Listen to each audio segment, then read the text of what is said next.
yan. So, sagot natin sa 81. Actually, dalawa sagot sa 81, no? It's A and, tingnan natin. Inappropriate daw, no? Income and expenses are translated as spot exchange rates. For practicality reasons, income and expenses may be translated at the average rate. That's correct. C, all exchange differences shall be recognized in P&L. Actually, sa answer key ko, C, yung sagot talaga, no? Pero mali din yung A because nung sa equity. Pero pag na-encounter mo yung class, ang isagot mo is letter C. Because kapag translation, all exchange differences shall be recognized in OCI. Okay, yung FCTA sa OCI, yan. Sige, let's go. So for number 81, letter C, yung nasa answer key ko. Pero I think mali din yung A dito. Okay, let's go to number 82. Which of the following is not considered a derivative instrument? Futures, yes. Option, yes. Forward, yes. Lease contract, no. Dog for number 82. Number 83. A critical characteristic of a derivative is that the instrument, let's go to letter B or boy, derives its value from changes in the value of a related asset or liability. Ang term natin doon is underlying. Okay? Yung underlying, pwede siyang stock price, pwede interest rate, commodity price, and so on and so forth. Boy for number 83. Number 84, in case of hedging transaction designated as fair value hedge, which of the following is correct? The gain or loss from remeasuring the hedging instrument, derivative designated as fair value hedge, shall be recognized in P&L. That's correct. Letter B, the gain or loss in the changes in the fair value of hedge item attributable to hedge risk shall adjust the carrying amount and be recognized in P&L. That's correct. Okay, both the hedge item and hedging instrument, mark to market mo siya, charge mo sa P&L. Letter C. Number 85, gain or loss arising from the changes in the fair value of derivatives designated as cash flow hedge, okay, pertaining to the effective portion. Yung effective portion, pupunta sa OCI. Okay, kaya A yung sagot natin dito. With reclassification adjustment. Later, meron tayong exercise for that. Ibig sabihin, pag na-settle mo na yung cash flow hedge, i-recycle mo na yung OCI to P&L. Mamaya, papakita ko yan. Ha? Kaya letter A yung sagot natin dyan. Ngayon, yung ineffective portion naman, okay, actually, it applies to options, no? Yung effective portion, OCI yan. Yung ineffective, sa P&L natin i-charge. Okay? Sige, so apply natin to class. Let's go to our problem solving, number 86. Okay. On November 1, 2025, 86 tayo. An entity acquired on account goods from a foreign supplier. Pag acquired, ibig sabihin, ikaw yung buyer, meron kang accounts payable. Tama? At a cost of $1,000, the accounts payable are paid on January 30, 2026. On December 1, an entity sold on account, dalawa, yung transactions, nagbenta ka naman, so accounts receivable, ikaw yung seller, said goods to a foreign customer at a selling price of $1,500. The accounts receivable was collected next year pa, Feb 28. The entity is operating in Philippine economy wherein the functional currency is the Philippine peso. Ibig sabihin, class, kung USD, okay, foreign to functional, yung magiging conversion natin. Ano yun? Ayun, temporal method. So, ito yung apply natin. Okay? Meron tayong buying spot rate and meron tayong selling spot rate. Tingnan natin kung ano yung mas appropriate na gamitin. Number 86, what is the sales revenue? Tingnan natin, class. Yung sales revenue natin, syempre yung sales, i-record natin siya. Kailan ba tayo nagbenta? Tama ba December 1? Ano yung spot rate natin ng December 1? Okay. Pag ikaw si seller, nagbenta ka, tama? So, lalagay entity sold. So, pag ikaw si seller, ang gagamitin mo is the buying rate. Kasi yun yung babayad sa'yo eh. Pag naman ikaw si buyer, ang gagamitin mo is selling rate. Kasi dapat yun yung bayaran mo. Gets? Okay. In this case, yung sales ang hinahanap, meron tayong 1,500 USD, multiply natin dun sa spot rate kung kailan nagbenta, December 1, gamitin natin yung buying rate, which is 39. Okay? 1,500 times 39, you get 58,500, letter A. Letter A. Let's go to number 87. What is the carrying amount of AR? Yung AR natin, class, is an example of monetary item. Therefore, closing rate yung gagamitin natin. Accounts receivable. Dito kasi sa sales, date of transaction, historical, kung kailan tayo nagbenta. Tama? Kaya naman ma-determine, which is December 1. Kaya 39 yung ginamit natin. Okay, 39. Let's go to AR. Closing rate, December 31. Again, pag nagbenta ka, buying rate yung gagamitin mo. December 31, that is 1,500 times 45. Tama? 1,500 times 45, you get 67,500. Answer natin for number 87 is letter C. Number 88 naman, class. What is the carrying amount of accounts payable? So again, pag accounts payable, gagamitin natin is the selling rate. So 1,000 USD times yung selling rate natin December 31 is 47. Answer natin is 47,000, letter dog. Okay. So that's your temporal method. Doon naman tayo sa translation. Okay. So closing or current rate method. Entity X just started its operations on January 1, 2025. So first year of operations. On this date, Entity X's equity consisted of 2 million share capital which were issued also on this date. Okay. Entity X's functional currency is the peso. However, it wishes to present its 2025 FS into Japanese. Foreign to functional. Ano tawag natin dyan? closing or exchange rate method or translation. Ito yung rules na ipa-follow natin. The following information was gathered on December 31, 2025. Meron kang assets, liabilities, capital, you have income and expenses. We also have relevant exchange rates. January 1, we have the average, and we have December 31. Okay, so let's go to number 89. How much is the translated total assets? Tama ba class yung total assets dyan? Nag-given sa atin 10 million pesos. Okay, pag translate natin yung assets, closing rate. What is the closing rate? 4. 10 million times 4, you have 40 million. Answer natin, letter A. Okay, letter A. Let's go to number 90, FCTA, yung pinapahanap sa atin, the cumulative. Paano gagawin natin dyan? I-translate natin isa-isa yan, okay? So, ganito gagawin ko, class. Doon muna tayo sa assets. Assets natin, nagawa ko na. 10 million times 4, you have 40 million. Liabilities, how much yun nasa balance sheet natin? 5 million. Closing rate din yan, times 4, you have 20 million. Tama? Share capital, 2 million. Sabi ko dyan, pag share capital, gagamitin mo yung historical rate, which is January 1, 2025, times 2, you have 4 million. Okay? Retained earnings, first year of operations. So therefore, ang gagamitin mo dyan is, wala naman dividend sa minention sa problem. So net income lang or yung profit na 3 million. Average rate natin for the year is 3. 3 million times 3, that is 9 million. Add natin lahat na nasa credit. 20 million, plus 4, 24, plus 9, 33 million. Okay? Yung asset natin, or nasa debit side, 40. Kulang tayo ng credit na 7 million para magpantay siya. Tama? Therefore, FCTA natin, answer natin is credit na 7 million. Final answer, dog, 7 million credit for FCTA. Number 91, how much is the translated PNL? Actually, ito yung 90, yung 91, nagawa na natin, which is 3 million. Pag PNL, average rate times 3, 9 million sagot natin dyan, letter A. Okay, letter A. Let's go to number 92. Okay, sagot tayo ng forward contract. Company X purchased inventory on November 30, 2025 for $10,000 payable March 1. On December 1, 2025, the entity entered into a forward contract. Siyempre, yung derivatives ginagamit natin yan sa risk management, tama? To purchase $10,000 in 90 days to hedge the purchase of inventory. The relevant exchange rates are, okay, so kapag forward contracts, tama? And futures contracts, siyempre, forward rates yung gagamitin mo dyan. Okay? Actually, kapag hedging instrument, okay, forward rates. Kapag hedged item, ano yung rule natin? Spot rate. Tama? Sige, so dito, yung forward contract natin is hedging instrument. So tingnan natin, class. Alright, binigyan tayo ng rates for November 30, December 1, and December 31. Question sa number 92, what amount of foreign currency gain, transaction gain, from the forward contract should be included in net income for 2025? So ganito klase yan. Yung forward rate natin, okay, yung forward, kailan siya nag-enter ng forward contract? December 1, nakita niyan? December 1, 2025. From 48, naging 51. Ito nangyari dyan December 31, naging 51. Tama ba pag forward contract, naka-lock-in ka na sa 48? Kahit anong mangyari, lock-in ka na at 48. It means, bibili ka ng $10,000, 48 pesos per dollar. Okay, ganun siya. Ngayon, tumaas, naging 51. Buti na lang naka-lock-in ka. Tama? So, difference nila 3, times natin sa 10,000, therefore, sagot natin dito, 30,000 na gain. Well, sinabi na kasi na gain, pero dapat kaya mo i-interpret. So, ulitin ko, naka-lock-in tayo sa 48. Kahit anong mangyari, babayaran natin $10,000 times 48 pesos. Okay? So, yun yung babayaran natin. Tumaas siya, so favorable kasi nag-lock-in ka sa mas mababa na price. Gets? Okay. Letter C for number 92. Number 93. What amount of foreign currency transaction loss should be included in income from the revaluation of accounts payable? Yung accounts payable natin, class, yun yung spot rate natin. Tama?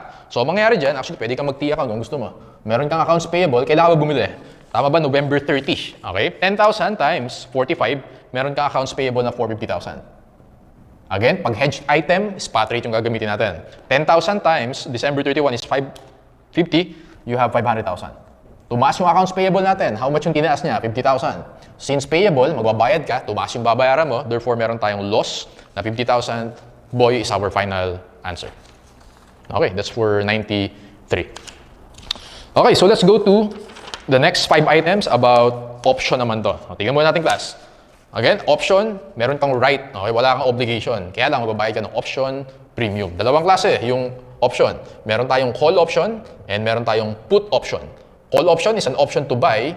Put option is an option to sell. Okay? Ang critical dito, pag option, always measured siya at fair value.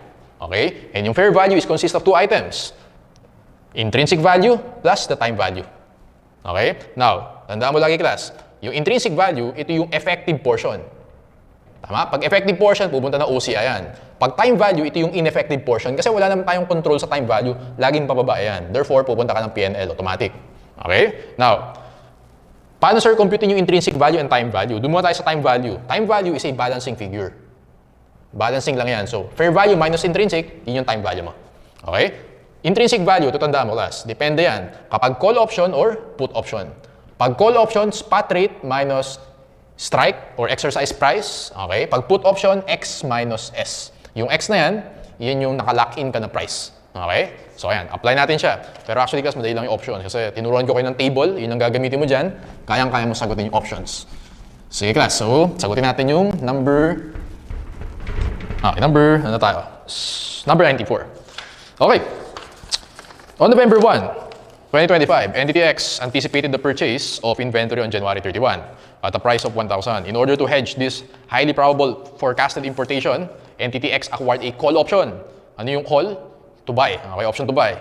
From a bank giving it the right to purchase 1,000 at an option price of 40. So yung option price, yun yung X. Okay? Or yung exercise price or strike price. Magkakamukha lang ibig sabihin nun. Option price, exercise price, strike price, yun yung lock-in price. Okay?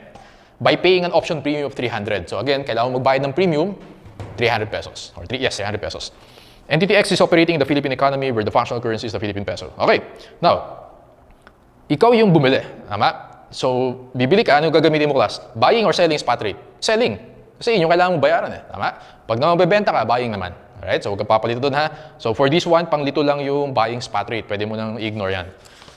NTTX imported the goods on the date anticipated. Afterwards, NTTX was able to resell 30% of the goods imported. Okay, ano gagawin ko dyan? Kapag option, tinuro kong technique sa inyo, gagamit ka ng table dyan. I-list natin yung tatlong dates. November 1, 2025. We have December 31,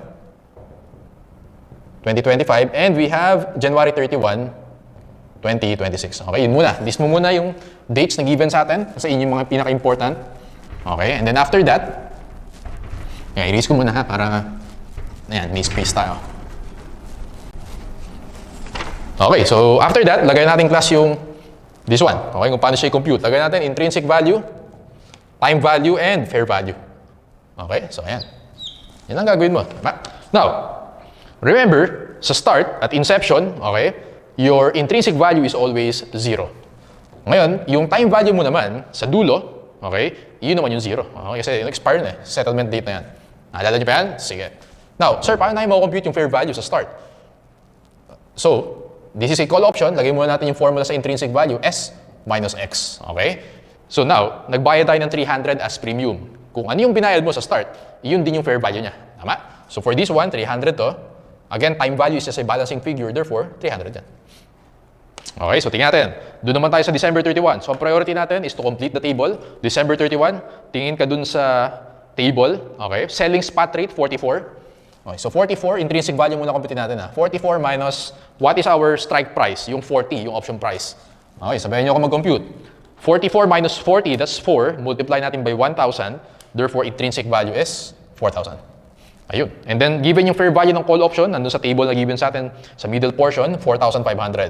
Again, balancing figure yung time value, difference nila is 500. Okay, last one is intrinsic value. Let's compute. S is 43 minus X na 40. So 43 minus 40, that's 3 times 1,000, that's 3,000. Okay, since 0 lagi yung time value mo sa dulo, your fair value is also 3,000. Okay, so from there, madali na natin masosolve yan. Let's go to 94. Ano yung tanong dyan, class? What is the gain or loss to be recognized as OCI in the Statement of Comprehensive Income for the year ended December 31? So sabi ko, class, yung effective portion, yun yung mapupunta sa OCI. Ano yung effective portion? The intrinsic value. Ang tanong sa atin dito is 2025. Therefore, from 0 naging 40,000, naging 4,000, ibig sabihin, meron tayong gain na 4,000. Letter A. Okay, letter A. Number 95. What is the gain or loss to be recognized in the P&L?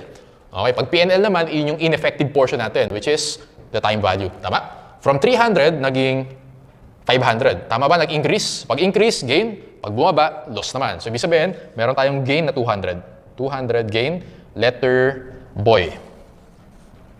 Okay, 96. What is the gain or loss to be recognized as OCI in the Statement of Comprehensive Income for the year ended December 31, 2026? Take note, nakalagay, Statement of Comprehensive Income. Ibig sabihin yung change, hindi yung cumulative ang sasagot mo. 2026, so i-compare natin is the intrinsic value. 4,000 naging 3,000. So bumaba siya. Okay, therefore meron tayong 1,000 na loss. Letter C for number 96. Let's go to number 97. What is the cumulative credit or debit in the OCI statement of financial position? So yung as of balance. Take note class 2026 yung tanong. Tama? So it means yung intrinsic value from 0 naging 3,000. Okay? So may 3,000 ka. Kaya lang, based dun sa last sentence, afterwards, entity X was able to resell 30%. Yung 30% na nabenta, pwede mo nang i-reclassify yun. Ang tawag natin doon, reclassification adjustment. From OCI, pwede mo i-reclassify to PNL. Okay, yun yung nasa theory question sa ating kanina. So in this case, since yung 3,000 na yan, yun yung 100%, nabenta mo na yung 30%, matitira na lang 70%. Times 70%, answer natin is 21, letter dog for number 97. Gets? Okay. So nireclassify natin from OCI to PNL. Number 98, what is the net effect on PNL to be recognized sa 2026? Okay, dumuha tayo sa time value. From 500, naging 0. Kasi 2026 yung tanong, tama? Bumaba siya. Therefore, sa time value natin, minus 500. Loss yan. Okay, what else? Meron pa ba, sir, makaka-affect sa PNL? Yes, yung nireclassify natin.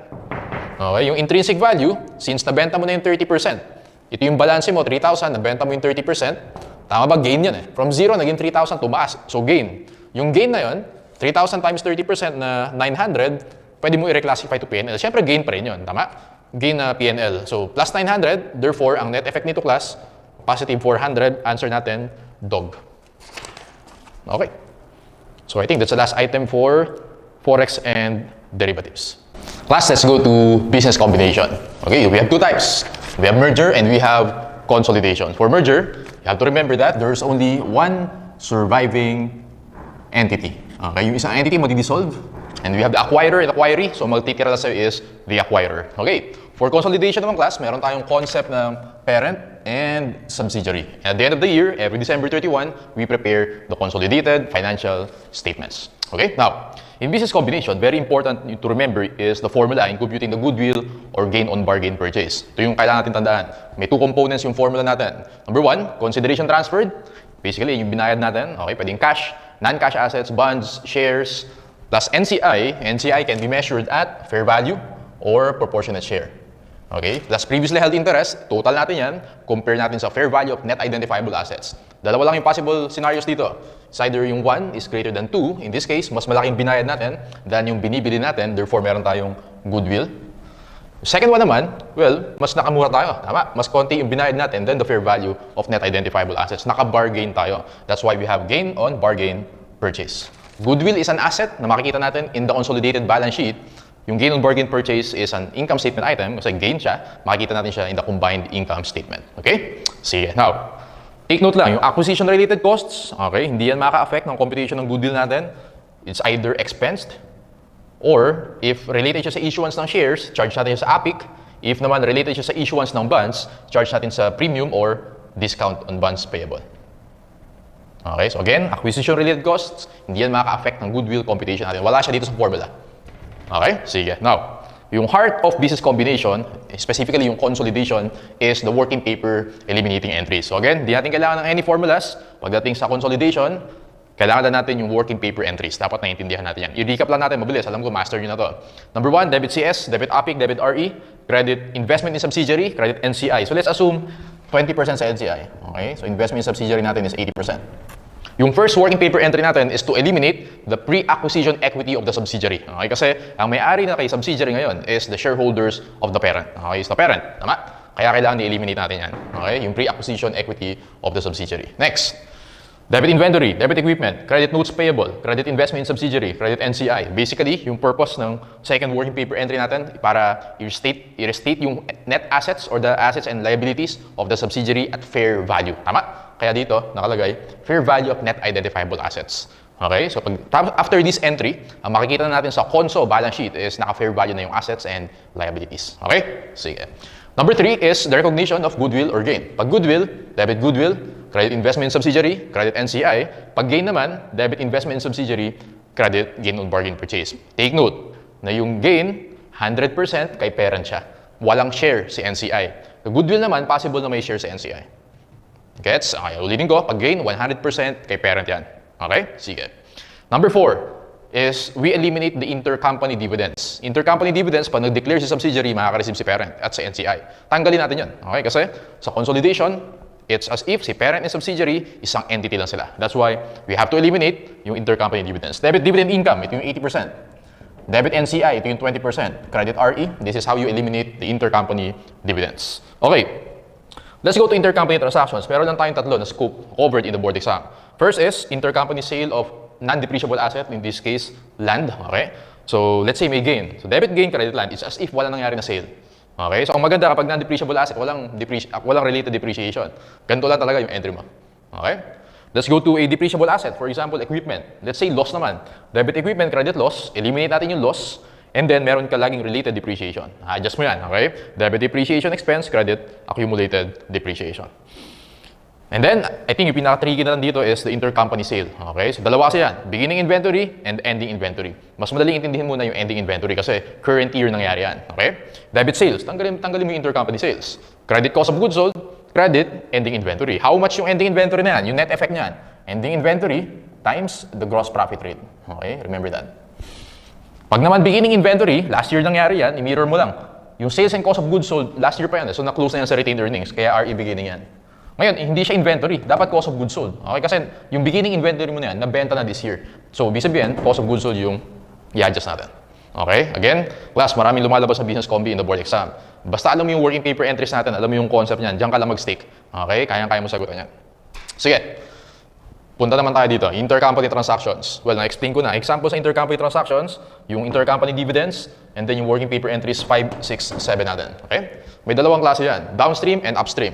Pag down, from parent to subsidiary. Okay? Downstream yan. Pag upstream naman, subsidiary to parent.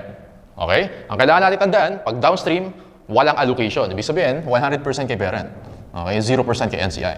Pag naman upstream, may allocation yan. 80% kay parent, 20% kay NCI. Kasi si subsidiary, owned siya ni NCI din. Tama? Owned siya ni parent and owned siya ni NCI. Si parent, hindi siya owned ni NCI. Kaya wala siyang share dyan. Gets? Okay. So, titatandaan mo pagdating sa intercompany transactions. Last one. In the separate FS of the parent. Okay? Paano niya i-report yung investment in subsidiary? Actually, meron siyang tatlong options. Pwedeng at cost, at fair value, using IFRS 9, yung FVPL, or using equity method. Okay? So, cost method, fair value method, and equity method. Actually, familiar to. Bakit, sir? Naalala niyo yung SMEs ng joint venture? Di ba yun din yan? Cost, fair value, and equity. So, same sila. Separate FS. Okay? Sige. So, apply natin yung class. Lang mga kailangan mo tandaan pagdating sa business combination. Apply natin yan sa handouts natin. Let's go to number 99. PFRS 3 defines it as a transaction or other event in which an acquirer obtains control of one or more businesses. Letter A, business combination. Under PFRS 3, how shall an entity account for each business combination? Let's go to letter C. Ang tawag natin dyan is acquisition method. Ano yung acquisition method? Identify natin yung acquirer. Identify natin yung acquisition date. Important yung acquisition date kasi at that date, doon natin i-determine yung fair value of your assets and liabilities. Okay? And then we compute for the goodwill or gain on bargain purchase. Answer natin is letter C, acquisition method. Let's go to 101. At the acquisition date, which of the following is not required to be recognized by the acquirer? A, liabilities assumed. B, non-controlling interest. C, goodwill. Answer natin dito class is DOG, retained earnings of the acquiree. Bakit, sir? Because yung retained earnings of the acquiree or the subsidiary, eliminated yan. Okay? Sa first entry natin, nag-eliminate tayo. Hindi mo makikita yan sa Conso FS. Answer natin is letter D or DOG. In a business combination, an acquirer's interest in the fair value of net assets exceeds the consideration transferred. So, mas mataas yung number 2 natin kaysa sa number 1. Nasaan yun? Ito. Meron tayong gain on bargain purchase. Ano gagawin natin dyan? Let's go to letter B or boy. Reassess the recognition and measurement of the net assets. Then recognize immediately in profit or loss. Again, gain on bargain purchase, mapupunta yan sa consolidated income statement or profit or loss. Letter B for number 102. Okay, let's go to 103. Tingnan natin. For the next 3 questions. Okay, so tingnan natin class yung mga questions muna. What is the goodwill or gain? What total amount should be expensed? And amount of assets after the business combination. Okay, let's read. Entity A acquired the net assets of entity B. So, si A, si acquirer, si B, si acquiree. Tama? By issuing 10,000 ordinary shares with par value of 10 and bonds payable with face amount of 500,000. The bonds are classified as financial liability at amortized cost. At the time of acquisition, the ordinary shares are trading at 20 pesos per share. On the other hand, the bonds payable classified as financial liability are trading at 110. Siyempre, yung consideration transferred natin, yung binayad natin to acquire the subsidiary o to acquire the acquiree, dapat naka-fair value yan. Okay? So, ganito gagawin ko dyan, class. Consideration transferred, ang binayad natin, shares, Ilang shares? Based on the first sentence, 10,000. Yung fair value niya, according to the second paragraph, is 10. 10,000 times, 20. 10,000 times 20, fair value of the shares, 200,000. So, lagay ko dito, 200,000. And then, nag-issue din ng bonds payable. Tama? Face value is 500,000, pero trading at 110. So, 500,000 times 1.1, 550,000.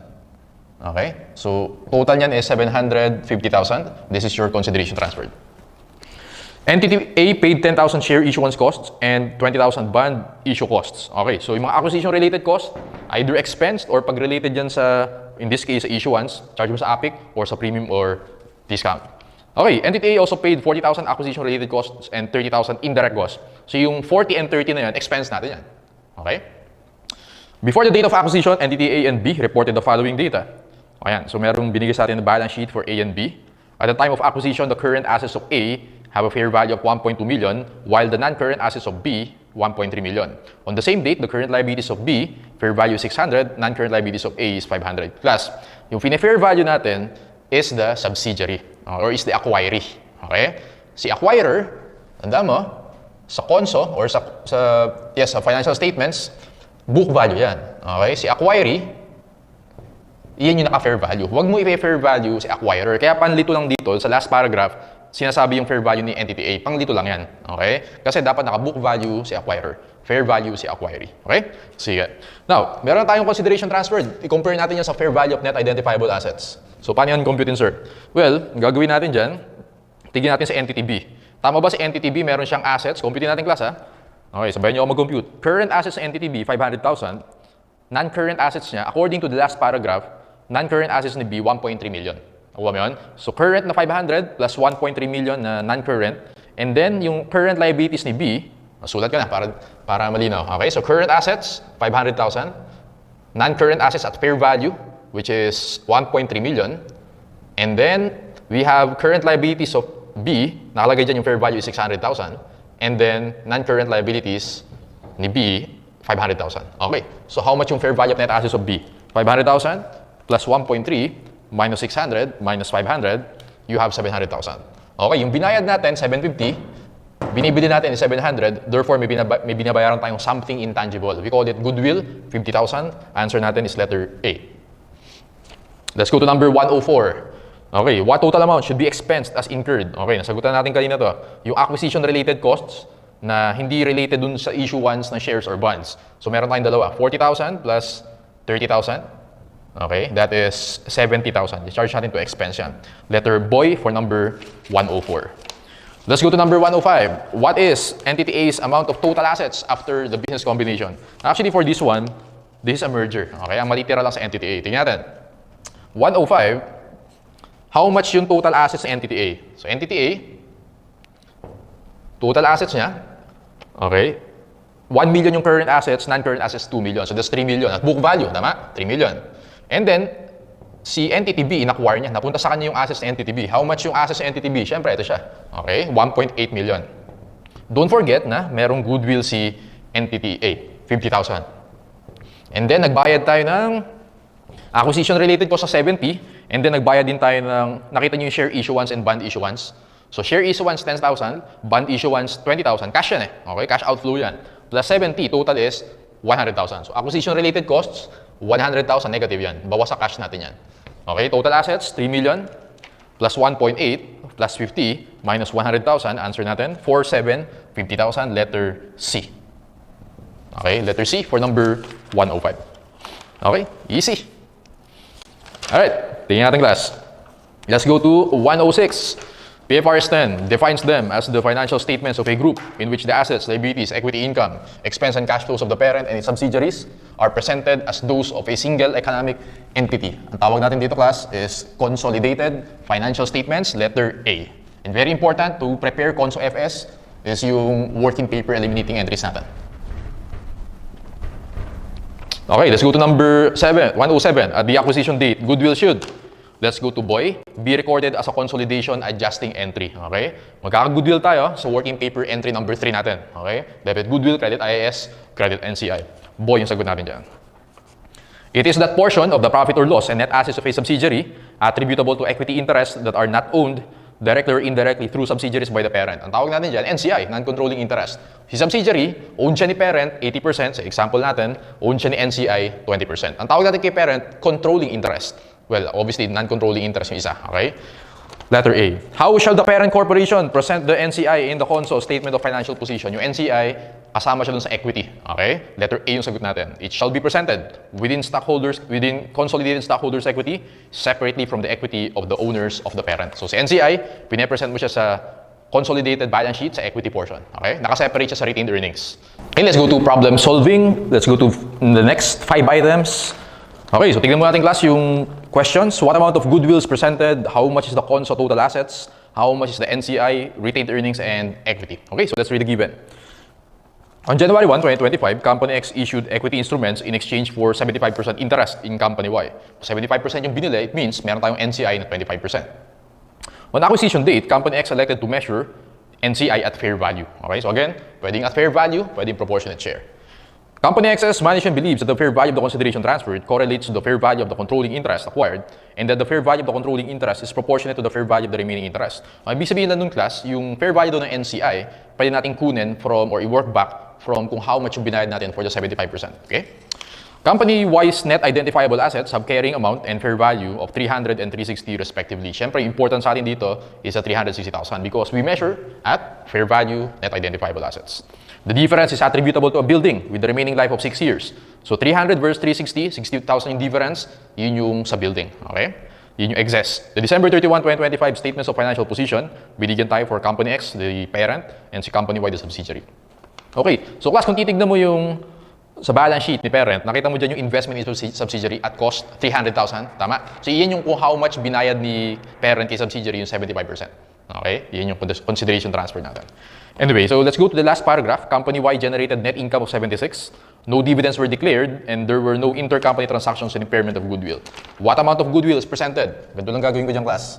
So 110, tignan natin kung how much yung binayad natin. Consideration transferred, yun yung investment in subsidiary na nasa balance sheet ni parent ni Company X. Okay? 300,000. Take note, class, na yung investment in subsidiary na yan, 75% lang yan. Ang comparison natin should be 100 versus 100. Kaya kailangan natin i-add dyan sa NCI. Okay, dun sa formula natin. Consideration transferred plus NCI. Para natin yung kukompute, i-work back natin. Kung 300,000 is for 75%, 300,000 divided by 0.75 times 0.25, you get 100,000. Okay? Ibig sabihin, yung total na binayad natin is 400,000. So this is 75%, this is 25%, kaya 100% yan. Okay? Compare natin sa fair value of net identifiable assets, which is 360,000. Okay, so mas malaking binayad natin, therefore, we have a goodwill 40,000. Letter A yung sagot natin. Okay, class, take note na yung date of acquisition is January 1, 2025. Tama? Yung binigay na balance sheet sa atin, December 31. Okay, so end of the year na binigay sa atin. Now, for number 111, how much is the CONSO total assets as of December 31? Ulitin ko, si parent, naka-book value, si subsidiary, naka-fair value dapat. Okay? So si parent muna tayo, si Company X. Okay, so yung total assets si Company X, nakita mo yung 1,672. Okay, 1,672. Kaya lang, class, kailangan natin i-eliminate dyan yung investment in subsidiary. Tinatanggal natin yan, no? Okay, tinatanggal natin yung investment in subsidiary. Minus natin yung 300. Therefore, yung kay Company X, yung assets lang niya, 1,372,000. Okay, doon tayo kay Company Y, which is a subsidiary. So, sir, paano mo kukumpitin yan? Yung binigay sa atin is 496,000, end of the year. Tama? Now, nagbayad ng 300. Pero end of the year niya yung binigay sa atin. So, ibig sabihin, naka-less na dyan yung 300. Okay na yan. Now, ang difference na lang dyan, ang kulang pa dyan is dapat naka-fair value yung building natin. Kasi, based on sa working paper entry number 2 natin, naka-fair value dapat yung assets and liabilities. Na-determine natin earlier na yung value of the building is 60,000. Okay? Add natin yung 60, pero take note, class, depreciable asset yan. 1 year na yung nakalipas. So, we have to depreciate this for 1 year. 6 years daw yung remaining life, 60,000 divided by 6 is 10,000. So, minus 10. Therefore, yung assets ni subsidiary, 496 plus 60 minus 10, 546,000. Does that make sense? Okay, sige. Don't forget na yung goodwill, pe-present natin yan sa CONSO, Statement of Financial Position, so 40,000. And then, ayan, so tingin natin. 1,372 plus 546 plus 40,000, you have 1,958,000. Answer natin, class. CONSO total assets natin is letter C, 1,958,000. Okay, key points to remember. Kay parent, kay X, huwag mo kalimutan tanggalin to because eliminated yan dun sa mga working paper entries natin. Kay Y naman, i-fair value mo siya, ito yung building, pero don't forget na after 1 year, so meron tayong depreciation na 10,000. Huwag mo kalimutan yung goodwill na na-compute natin earlier because it's an asset. Makikita natin yan sa Conso Total Assets. Okay, 112. How much is the NCI in the net assets of the subsidiary? Okay, how much daw yung NCI in the net assets? Ganda yung class. Actually, pwede tayo mag-T account. Tingnan natin ha. NCI natin, may beginning balance tayo na 100,000. Na-determine natin earlier yan. And then, ano ba naka-affect sa NCI? Net income ni subsidiary. How much yung net income ni sub? Nandun sa last paragraph, 76,000. 76,000 times 25%. 25% lang yung NCI. You have 19,000, pero don't forget class, wala pa dyan yung depreciation. Kasi yung ni-report ni subsidiary, naka-book value yun. Meron pa tayong depreciation na 10,000. For that depreciation, syempre, 25% lang yung kay NCI dyan, minus 2,500. Okay, 10,000 times 25% is 2,500. 19,000 minus 2,500, 16,500. Ito yung share ni NCI sa net income ni subsidiary. In-adjust na natin yung depreciation. So add natin dito, 16,500. Answer dito class, 116,500. Letter C for number 112. Okay, let's go to 113. How much is the Conso RE on December 31? So ganito gagawin ko dyan class. Retained earnings muna ni X, ni parent. How much? Yun nasa problem. 440,000, tama? End of the year na yan eh. Okay? 440,000. And then, wag mo isasama yung retained earnings ni subsidiary. Bakit sir? Eliminated yan. Wag mo isasama yan. Okay? Take note, hindi mo na kailangan i-add yung net income ni parent. Bakit sir? Kasi end of the year na yung given sa atin. Wala rin binigay na net income si parent. So, ibig sabihin, nandun na siya sa 440,000 na retained earnings. Okay? And then, net income of the subsidiary. Siyempre, net income of sub, merong 75% si parent dyan. 76,000 yung dineclare ni sub times 75%, 57,000. Don't forget na kailangan natin mag-depreciate na 10,000, 75% yung kay parent, so minus 75. Let's compute. 440,000 plus yung share sa net income ni subsidiary, minus 75, o minus 75, 489,500. Answer natin class is letter A. And number 114, how much is the Conso stockholders' equity? Ganito na gagawin ko dyan. Okay, may share capital si parent, 940,000 nasa balance sheet. Merong share capital si subsidiary, eliminated yan. Okay? Sa first entry natin. Huwag mo isasama yan. And then we have retained earnings na compute natin sa taas, 489,500. And don't forget class na yung NCI, pine-present din siya sa stockholders equity section of the consolidated balance sheet, 116,500. Let's add the 3. 940,000 share capital plus 489,500 na retained earnings plus NCI na 116,500. Final answer, 1,546,000. Letter A. Okay, it's letter A. That's for number 114. Let's go to for the next 3 items. Ganun pa rin. Consolidation pa rin tayo. So let's take a look at the questions. What is the NCI in net income or yung share ni NCI sa net income? What is the NCI in net assets or the ending balance of NCI? What is the Conso net income attributable to parent? Okay, easy sa inyo to. Tingnan natin. Let's read the given. Okay, on January 1, 2025, Entity A acquired 70% of the outstanding shares of B. So, lagay mo dyan, meron tayong NCI na 30% at a price of 210,000. Okay, so lagay natin yan. Consideration transferred natin is 210,000, tama? This is for 70%. So, kailangan pa natin i-add sa NCI. On the same date, the net assets of Entity B at book value is reported at 260. The net assets at fair value is 330. Siyempre, important sa atin is the 330,000. Okay? Ignore mo na yung book value na 260. All assets and liabilities of B are fairly valued, except machinery, which is undervalued by 80, and inventory, which is overvalued by 10. Okay? Kaya class, yung book value na given sa atin na 260, ganito yan. 260,000, and then undervalued yung machinery, plus 80, overvalued yung inventory, minus 10, 330,000. Doon nakuha yung fair value na 330. Okay? Ulitin ko. 260,000 book value, plus 80, minus 10, 330,000.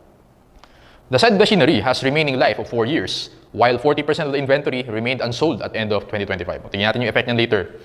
During the year ended December 31, Entity A reported income si A, si parent, of 1 million and declared dividends of 200, while B reported income 150 and declared dividends of 20. On January 1, 2025, which is the acquisition date, Entity A reported retained earnings of 2 million, while B reported RE of 200,000. The NCI is measured at proportionate interest. Okay, proportionate interest, we know yung fair value is 330,000. 330,000 times 20 plus 30% pala sa NCI. Okay.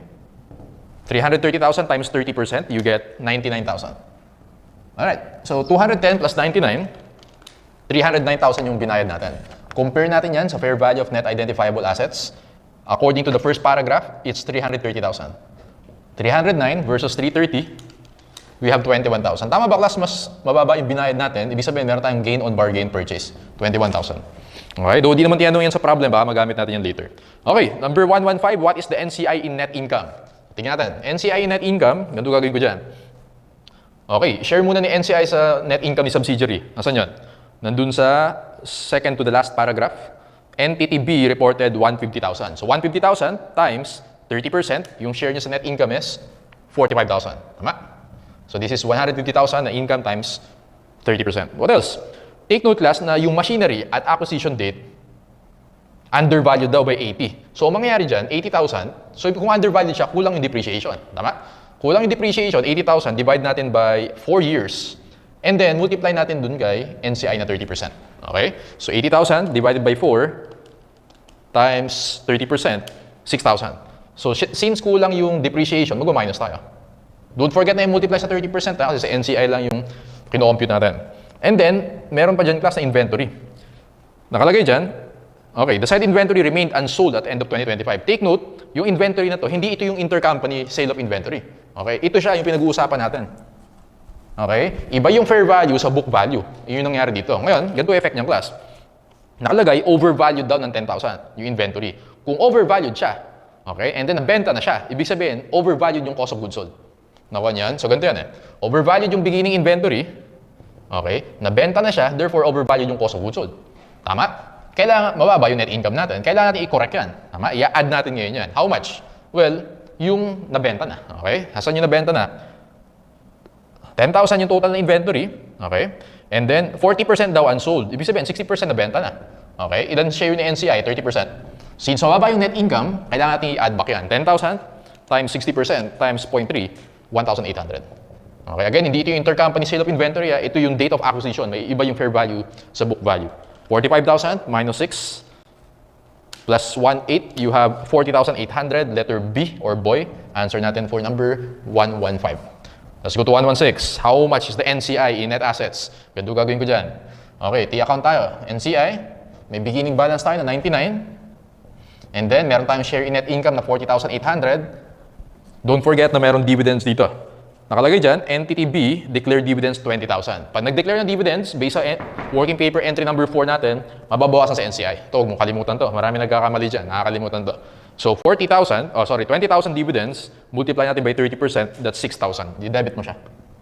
Okay, let's compute the ending balance. 99,000 plus 40,800 minus 6,000.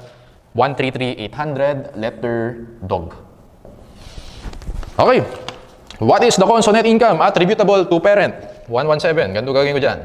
Net income ni parent, how much? Nandun sa third paragraph, entity A reported 1 million. Lahat yan sa kanya. Net income ni subsidiary, how much?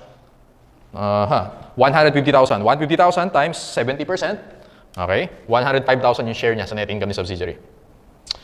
And then, meron tayong depreciation dito. Okay? Depreciation. So, 80,000 divided by 4. 80,000 divided by 4 is 20,000. And then 70% dyan yung kay parent. Times 70%, 14,000. So minus 14,000. Dito naman tayo sa inventory or actually cost of goods sold yan. Okay? 10,000. Multiply natin sa 60% yung nabenta na. Multiply natin by 70% yung share ni parent. 4,200. So plus 4,200. Okay. And then, nag-declare ng dividend si subsidiary. Don't forget, magde-debit dividend income tayo. Okay? So, mababawasan yung income ni parent. Nasaan yung dineclare ni subsidiary? 20,000 times 70%, 14,000. So, dividends, dividend income na dineclare ni subsidiary, 14,000 minus natin yan. And then, class, huwag mong kalimutan na meron tayong kinompute earlier, gain on bargain purchase, which is 21,000. So, lagay ko dito, class, gain on bargain purchase or GBP, we have 21,000. And then, sige, so let's compute for the consolidated net income. 1 million plus 105,000 minus 14,000 plus 42 minus 14,000 plus 21,000, you get 1,102,200. 1,102,200, letter A. Okay, so that's letter A. Alright. Okay, easy sa niyan. Diba? So, working paper entries lang yung ginagamit natin kapag ganyan yung mga questions. Okay, let's go to number 118. Okay, 119 and 110. So, intercompany transaction naman tayo, class. Alright, so let's read the given. Company X owns 80% interest in Company Y during 2025. Company X sold inventories costing 200,000 to Company Y for 300,000. One-fourth of the inventories were unsold as of December 31 and were included in Company Y's year-end statement of financial position. For this one, nagkaroon ng intercompany sale. Okay? Siyempre, kailangan nating eliminate yan. The individual FS of Company X and Y showed the following. So, merong sales, cost of sales, and gross profit. Since, for this number, currently yung nangyari intercompany sales, ito yung magiging entry natin. Okay? Debit sales, credit cost of goods sold, credit inventory. Alright? Now, tingnan natin class. So, tingnan natin yung amounts niyan din. Kaya na natin sagutan yan. Again, how much yung ending inventory natin? Ending inventory times the gross profit rate. Okay? Yan yung credit natin. Sige, so, tingnan natin class. Meron tayong 300,000 na binenta. And then, sabi dyan, 1/4 daw remain unsold. So, ending inventory yan. Tama? 300,000 divided by 4, 75,000.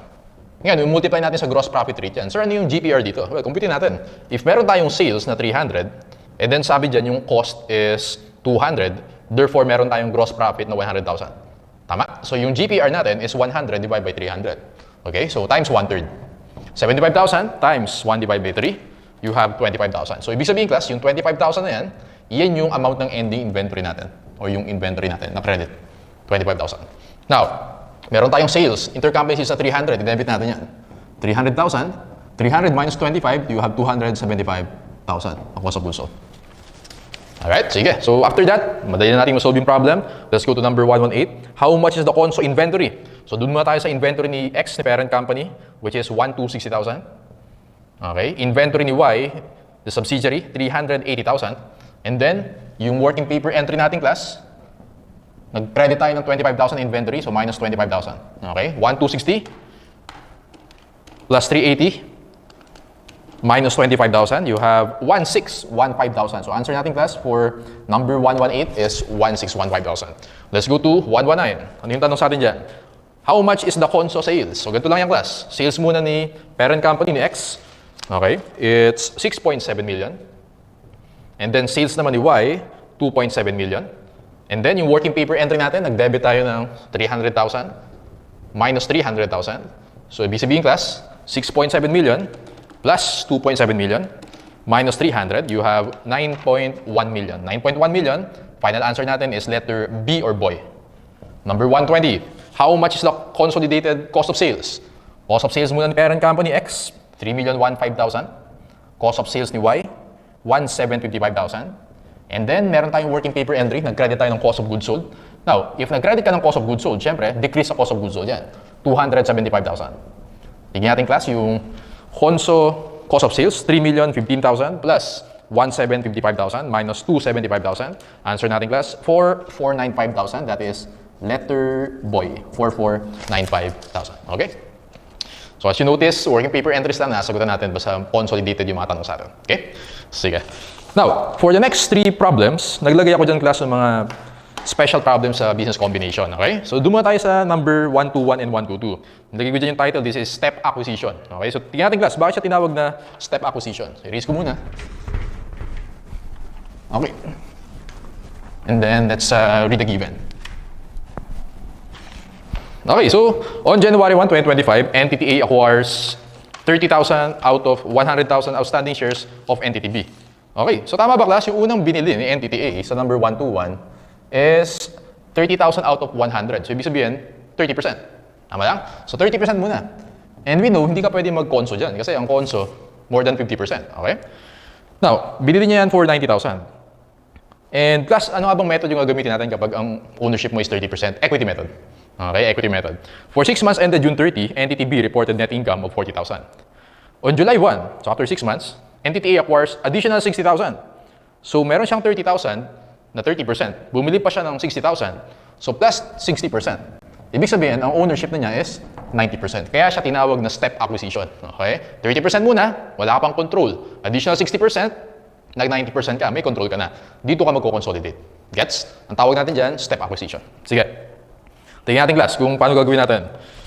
Okay. Entity A acquires additional 60,000 shares at a price of 240,000. Ilang pesos per share yun? 240 divided by 60,000, lagay mo dyan 4 pesos per share, yung binili niya. Entity A paid 20,000 acquisition-related costs and 10,000 indirect costs. The acquisition price of per share of the additional shares clearly reflects the fair value. It is the policy of Entity A to initially measure the NCI in net assets at fair value. Okay? The fair value of NCI is 50,000. At the acquisition date, the net assets of B are reported at 400. An entity of B is overvalued by, an asset of B is overvalued by 50, while one of its liabilities is overvalued by 30. Okay, so ganito gagawin natin yung class. Ganito muna. So kung gagawa ka ng timeline, January 1, tama ba? May 30% ownership ka dyan. Tama? And then, July 1, nag-acquire ka ng additional 60,000, so meron ka ng 90% dyan. Ganito gagawin natin yung class. Number 121, what is the gain on measurement of existing investment? Okay, now, meron kang investment in associate, tama? Noong January 1. Lagyan natin dito, January 1. How much? Binili natin for 90,000. And pag investment in associate, pag may net income si associate, mag-i-increase yung investment natin, tama? In this case, may net income daw siya na 40,000. 40,000 times 30%, that's 12,000. So share in net income plus 12,000, ibig sabihin class, 102,000 yung investment in associate, June 30, after 6 months.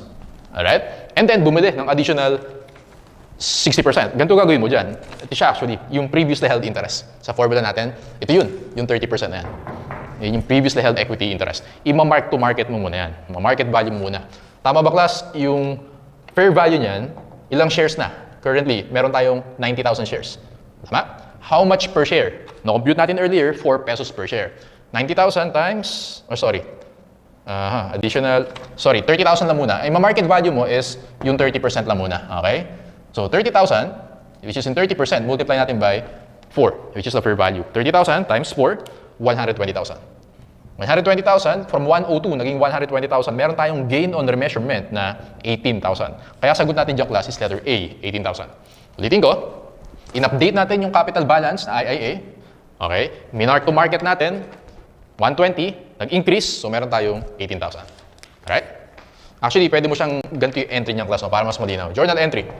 Okay, so debit investment in associate, credit cash, 90,000. Debit investment in associate, credit share in net income, 12,000. Okay, tama lang. Now, i-mark to market natin yan. Okay, or i-reclassify mo muna. Debit investment in subsidiary, i-mark to market muna natin. Debit investment in associate, credit gain on remeasurement, 18,000. And then, i-reclassify mo sa investment in subsidiary. Debit investment in subsidiary, credit investment in associate, how much yan? 90 plus 12 plus 18, di ba? 120,000 yan. 120,000. Gets? So, yan. Mas malinaw. May journal entries na. Update muna. Okay, in-update natin. Minark to market natin. And nireclassify natin. Kasi may control ka na investment in subsidiary na yan. Okay? What is the goodwill or gain? Ganito yan.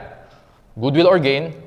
Sige. So, ang gagawin natin, yung 30% muna, ang tawag natin dyan yung previously held interest. Okay? Previously held interest. Unahin natin yung ano muna. Sundan natin itong formula natin. Consideration transferred, how much yung binayad natin? Yun yung 240,000. Okay? So, lagyan natin 240. 240,000 is for 60%. Add natin sa NCI, based dun sa formula natin. Nakalagay dyan class, dun sa second paragraph, last sentence, yung NCI daw, yung fair value niya is 50,000. 50,000 yung NCI, which is ilang percent sa NCI? 10%. Okay? And yung previously held interest, which is yung sa formula natin, yung fair value niya. Kasi nag-mark to market na tayo, 120,000. Ilang percent yan? 30%. 60, yung binili natin, plus 10 na NCI, that's 70, plus 30, 100%. Always 100%. Add natin yung class, 240,000 plus 50, plus 120, total nito is 410. Compare natin sa fair value of net identifiable assets to compute for the goodwill or gain. Paano natin kukumputin yan? Doon tayo sa last paragraph, at the acquisition date, the net assets of B, 400,000. Overvalued daw by 50,000. So, ibig sabihin, mag-minus 50 tayo. And then, overvalued yung liability. So, mag-plus 30,000 tayo. Okay. So, it means, yung FV, fair value of net identifiable assets, 400,000 minus 50 plus 30, 380,000. Okay. So, binayad natin is 410. Binibili natin is 380. Difference sila is 30,000. It means we have a goodwill. Answer, dog. Okay. So, recap ko lang class, no? Ang tawag dito, step acquisition. Or, ibang term dyan is business combination achieved in stages. Yun yung ibang tawag dyan. Ang ginawa natin, in-update mo muna yung capital balance or in-update mo muna yung balance na investment in associate and then nag-mark to market tayo and then reclassify. Okay? Kaya meron tayong gain na 18,000. Yan. Pag mag-compute ka ng gain or goodwill, tandaan mo, 100 versus 100. Okay? Yung binili mo, the consideration transfer na 60, NCI na 10, and yung previously held interest na 30, syempre at fair value na siya, total natin, sinunod lang natin yung formula. Okay, compare natin sa fair value of net identifiable assets, 100 versus 100, we get goodwill of 30,000. Okay? So, ganun siya. Just in case lumabas sa board, so at least alam mo paano mag-compute ng step acquisition. Alright, so, yung opposite naman ng step acquisition is deconsolidation. Okay, number 1, 2, 3. So, yung concept dito, actually, huwag natin i-erase, no? Para mapakita ko sa inyo side by side. Ito na, i-erase natin. Ayan. Yung deconsolidation naman, opposite. May control ka nung una, nagbenta ka, nawalan ka ng control. Kaya ang ibang tawag sa deconsolidation is loss of control. Okay? So, sir, paano yan? So, yun, basahin natin. Entity P has a 90% controlling interest in S. On December 31, the carrying value of Entity S's net assets is 450. And the carrying amount attributable to NCI is 45. So, si NCI is 45. On January 1, Entity P sells 80%. Tama ba, class? Anong nangyari dito? From 90%. Tapos, binenta mo yung 80%. So, ibig sabihin, 10% ka na lang. Originally, may control ka, naging 10%, nawala yung control mo. Ang tawag natin, deconsolidation. Okay. Entity P sells 80% to a third party for 540,000. As a result, Entity P loses control of Entity S but retains a 10% ito. Okay? The fair value of the retained interest, ano yung retained? Yun, yung 10%, yung natitira, is 54. How much is the gain or loss on disposal? Di ba, nagbenta ka ng 80%. How much daw yung gain or loss nun? Paano ba tayo mag-compute ng gain or loss? Well, proceeds, compare natin sa book value. Tama? Yan, may proceeds tayo for 540,000. Okay? Take note, class, na yung concept na ginawa natin sa step acquisition, ganun din sa consolidation. Sir, what do you mean? 100% versus 100% lagi yung comparison natin. Okay? In this case, yung 540,000, ilang percent yung class? 80%. Tama?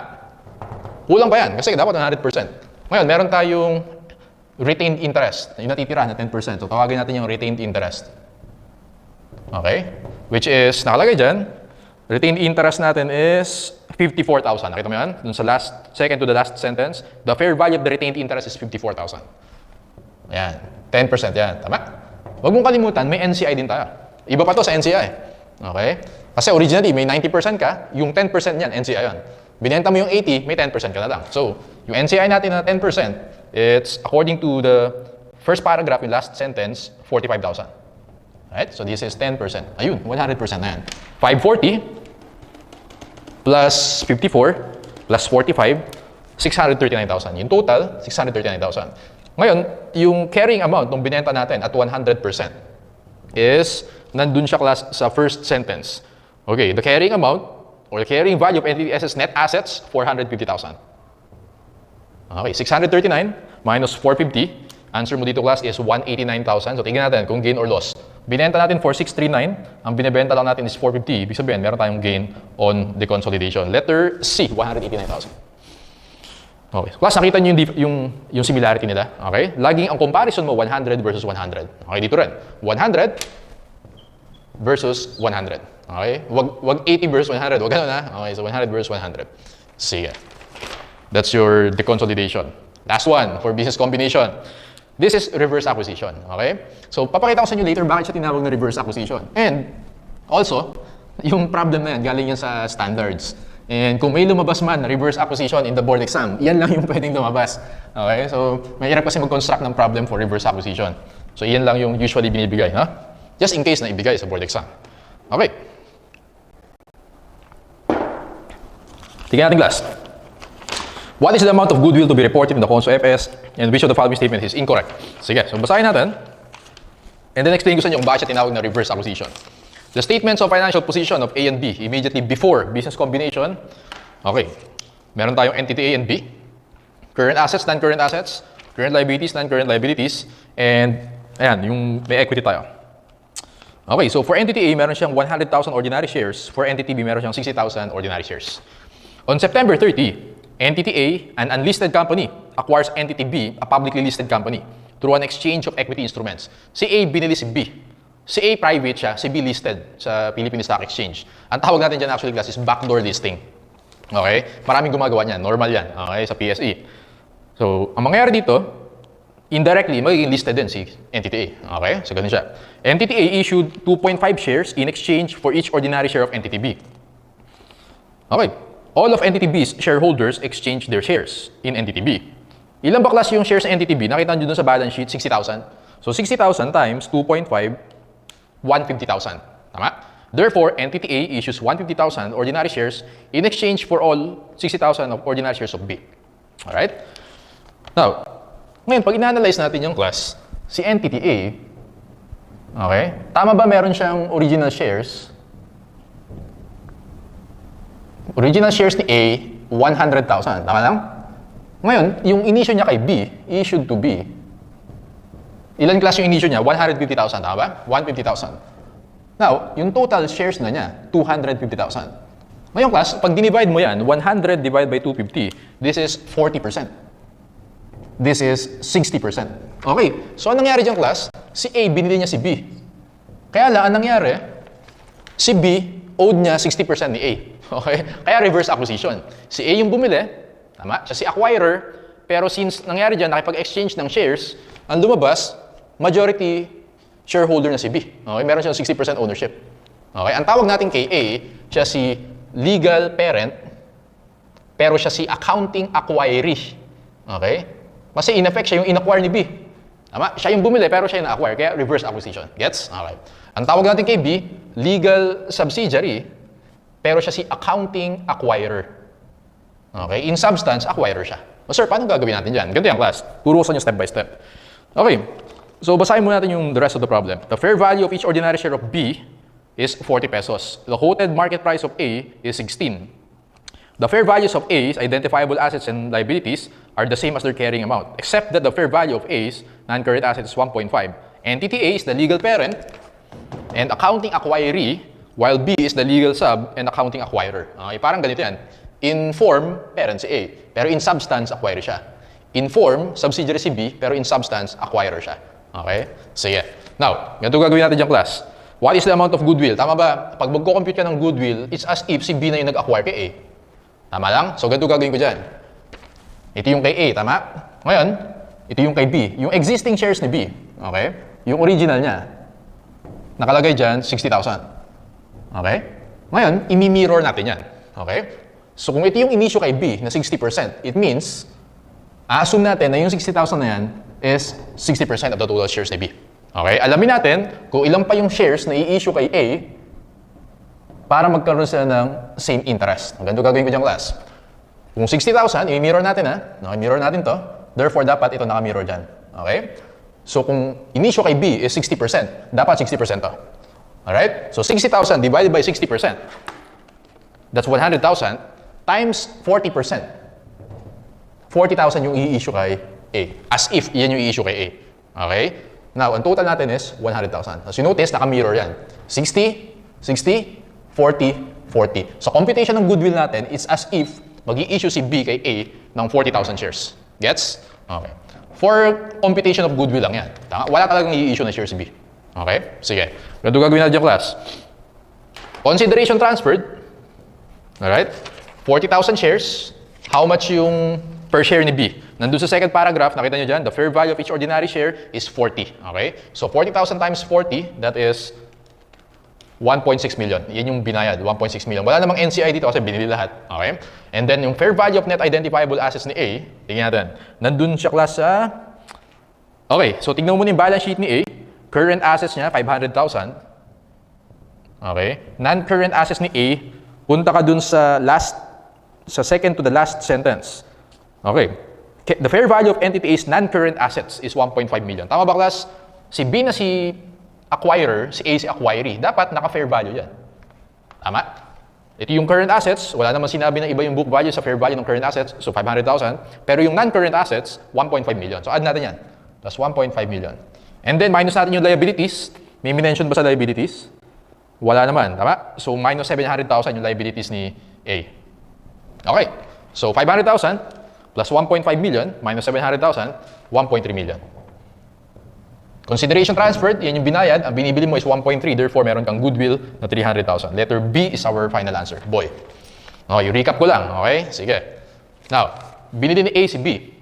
Okay? Si A si parent, si B si subsidiary. Kaya lang, ang nangyari dito, nung nag-issue ng shares si A, mas malaki na yung ownership ni B. Naging 60%, which is more than 50%. Therefore, may control si B kay A. Kaya reverse acquisition. Si A, naging legal parent, accounting acquiree. Si B, naging legal subsidiary, accounting acquirer. Ang tanong dito is goodwill kung si B yung acquirer. Okay, how much yung binayad ni B kay A?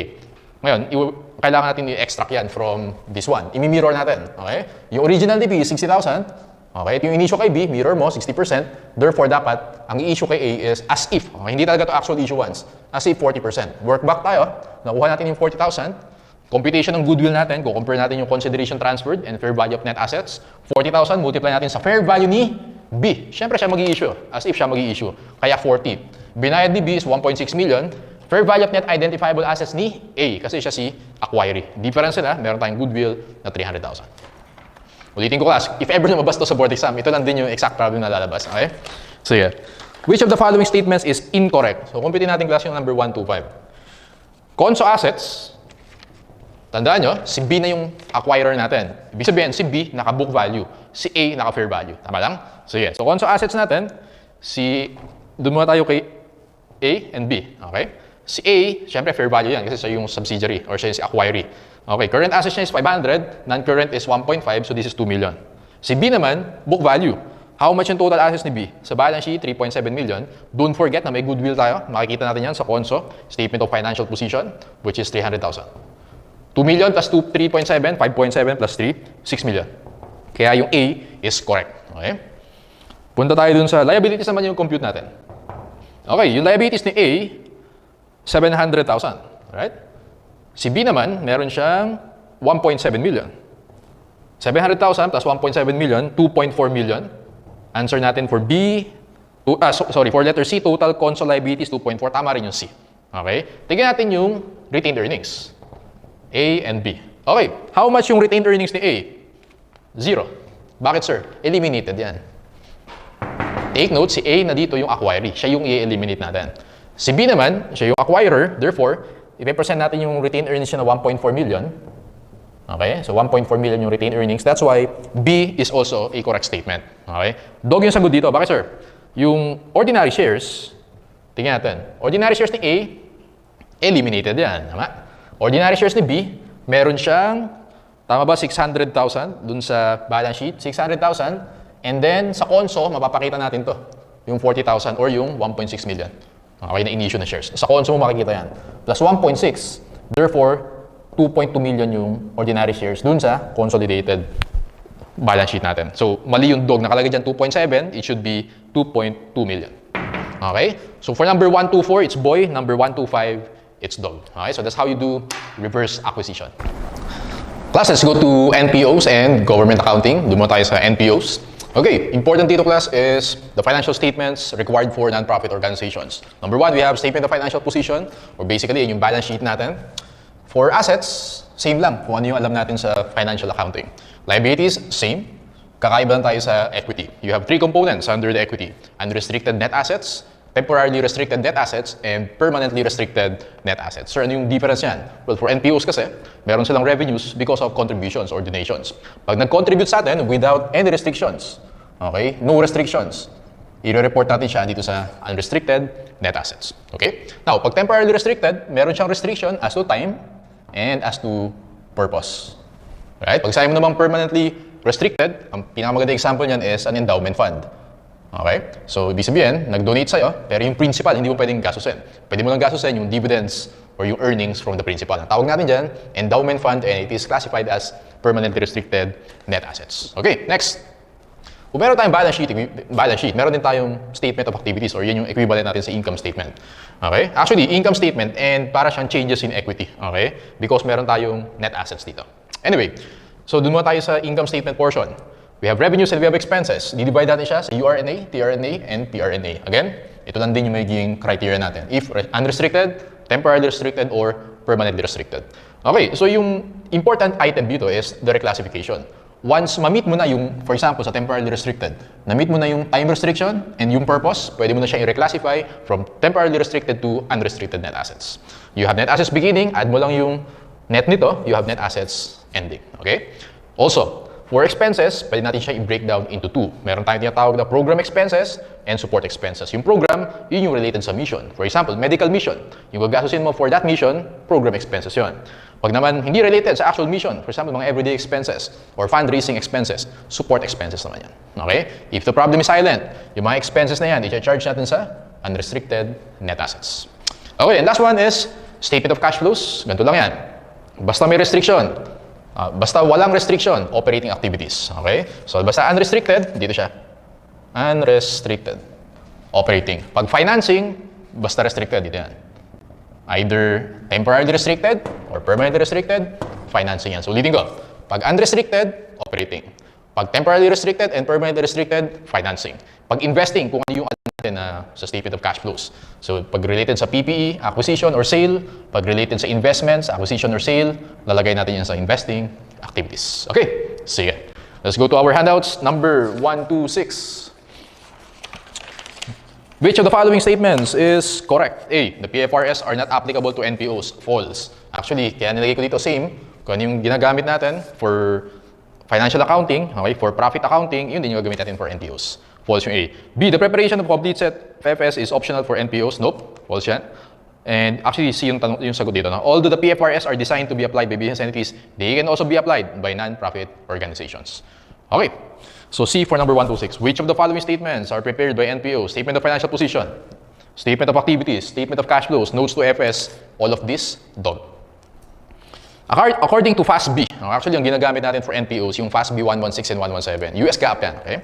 The accounting requirement unique to voluntary health and welfare organizations is, for example, Red Cross, letter C, provision of statement of functional expenses that reports expenses by functional and natural, okay? Or program and support, letter C, okay? Yun yung additional requirement for VHWO, letter C. Alright, so tingnan natin class, for the next three items, let's see. Talong sa 129 is how much is included in unrestricted net assets. Number 130 is yung TRNA and number 131 is PRNA. Okay, isa-isay natin. Letter A, receive shares valued at 2 million to be retained with the dividends used to support current operations. Okay, yung 2 million na yung class, para siyang endowment fund. Hindi mo daw pwedeng gastusin. Therefore, permanently restricted yan. So, lagay mo dyan, permanently restricted. Letter B, receive, ngayong class, yung dividends used to support current operations. Yung dividends na yun, kung maka-generate ng dividends, URNA yun. Kasi pwedeng i-support sa everyday operations. Letter B, receive 1 million with no restrictions, URNA. Letter C, receive equipment valued at 5 million which is to be sold with the proceeds used to renovate the children's playground. Meron siyang restriction as to purpose. Tama? Pang-renovate daw ng playground. Therefore, TRNA yan. Board designated funds, pag yung BOD yung nag-designate, okay, or Board of Trustees, URNA yan, unrestricted. Let's go to letter E. Receive 20,000 cash from a donor who did not specify any restrictions. However, the donor specified that the donation should not be used until 2026. Meron ka pa ng restriction as to time. Okay, TRNA. Letter F, receive 800,000 from a donor who stipulated that the contribution shall be invested indefinitely, that's an endowment fund, and that the earnings shall be used for research. Okay. Investment income in 2025 amounted to 50,000. Alright. So, tingnan natin class. So, ibig sabihin yung investment income na yun, pang research, ibig sabihin, restricted as a purpose. So, TRNA yan. Sige, so compute natin. For number 129, yung URNA natin is, let's see, letter, punta tayo dun sa boy. Yung receive 1 million, URNA yan. And dun sa letter D, yung board designated, 1 million plus 600,000. Answer natin class. URNA natin is 1.6 million, letter C. 130, yung TRNA natin, let's compute. Nandun siya sa letter, yung receive equipment valued at 5 million. Plus natin yung nasa letter E na 20,000. Plus natin yung investment income na 50,000 sa letter F. Answer natin class, 5,070,000, letter dog. And then number 131, how much daw yung PRNA? Okay, PRNA, tingnan natin, yung nasa letter A, 2 million. And then, nandun sa letter F, 800,000. 2.8 million for permanently restricted net assets. Letter A. Okay, so let's go to the next three items. Statement of cash flows. Tingnan natin class. Ulitin natin. Pag statement of cash flows, unrestricted operating, restricted financing, PP, yung investing as usual, PPE and investments. Okay, let's go to, and isa-isahin natin per bullet. Company X, a non-profit entity, had the following cash flows during the year. 200,000 unrestricted contributions, lagay mo dyan, operating. 2.4 million from fundraising activities to support current operations, operating. 400,000 from a donor who stipulated that the money be spent in accordance with the wishes of the governing board. Actually, tawag natin dito is quasi-endowment. Yun yung quasi-endowment, operating yan. Kasi si board yung magde-decide eh. So it's as if free sila kahit saan gastusin. It's as if walang restriction. Yung first 3 bullets, operating yan. So add na natin. 200,000 plus 2.4 million plus 400,000. Answer natin for number 132, operating activities, is 3 million. Letter C. 133, how much is the net cash flows from investing? And number 134 is financing naman. Let's go to the fourth bullet. 800,000 cash dividends restricted. So financing yan. Okay. Next bullet, 800,000 spent to acquire equipment with the cash dividends above. Pag nag-spend ka na, investing na yan, outflow. Tama? And last bullet, 1.2 million from a donor who stipulated that the contribution shall be invested indefinitely. Income from the contribution may be used in furtherance of company access mission. Yung 1.2 million, invested indefinitely, endowment fund yan. Okay, ibig sabihin, permanently restricted, financing. Okay, so investing activities natin, yung nandun sa fifth bullet, 800,000, outflow. Letter A. And number 134, financing activities natin class, nandun sa fourth bullet, yung 800,000. And then, last bullet na 1.2 million. Answer natin class, financing activities, 2 million, letter boy. Okay. Ayan, this for NPOs. Sige, let's go to government accounting. Highlight ko lang class kung ano yung mga important points to remember. Siyempre, we know class na si government accounting, i-apply natin dyan is the government accounting manual. Okay, yun yung accounting standards natin for government accounting. Now, very important na alam niyo yung budgeting process. So please, browse nyo. Okay? Browse lang, mabilisan lang yung budgeting process. Divided siya into 4 stages. Yung P is budget preparation. Okay, mag-start yan sa DBM, yung budget call. Okay, so again, i-browse nyo yun. Basahin nyo lang mabilisan. Letter L is legislation. Ito yung para maging batas yung budget. Okay, letter E is execution. And letter A is accountability. And we know class, yung mga government agencies na involved sa government accounting natin, syempre nandiyan si COA, nandiyan si DBM, and nandiyan si Bureau of Treasury. Okay, sila yung mainly involved sa government accounting system. Okay, now, ang kakaiba sa government accounting is meron tayong registry. Okay? Sa registry, take note na hindi ka nag-journal entry dyan. Memo entry lang yan, parang logbook lang yan. Okay? Meron tayong 4 types of registries. Number 1, ROR, or Registry of Revenue and Other Receipts. Second one is RAPAL, or Registry of Appropriation, yung Appropriation and Allotment. Okay? RAOD, Registry of Allotment, Obligation and Disbursement. RBUD, Registry of Budget, Utilization, and Disbursement. Okay? So again, mag-memo entry lang tayo dyan. Logbook lang yan. Okay? Registry. Pwede pa natin siya i-subdivide into 4. Okay? Expenses. Depende kung para saan yung naging allocation sa atin. PS is for personnel services. Relate yun yung mga salaries. Maintenance and other operating expenses. Financial services or mga bank charges or interest. And capital outlay. Ayan. So depende sa type of expenditure natin, subdivide natin siya into 4. Okay, very important din class in government accounting. Dito usually nalilito yung mga students. Siyempre, kailangan natin i-review yung mga journal entries, tama? And yung paggamit ng cash. Okay? Kasi class, yung prescribed na chart of accounts sa government accounting manual, actually kung ano naman yung ginagamit natin sa normal accounting. No? Ang medyo kakaiba lang dyan yung cash. Kasi ang daming pre-prescribe lang yan. 1, 2, 3, 4, 5. Okay.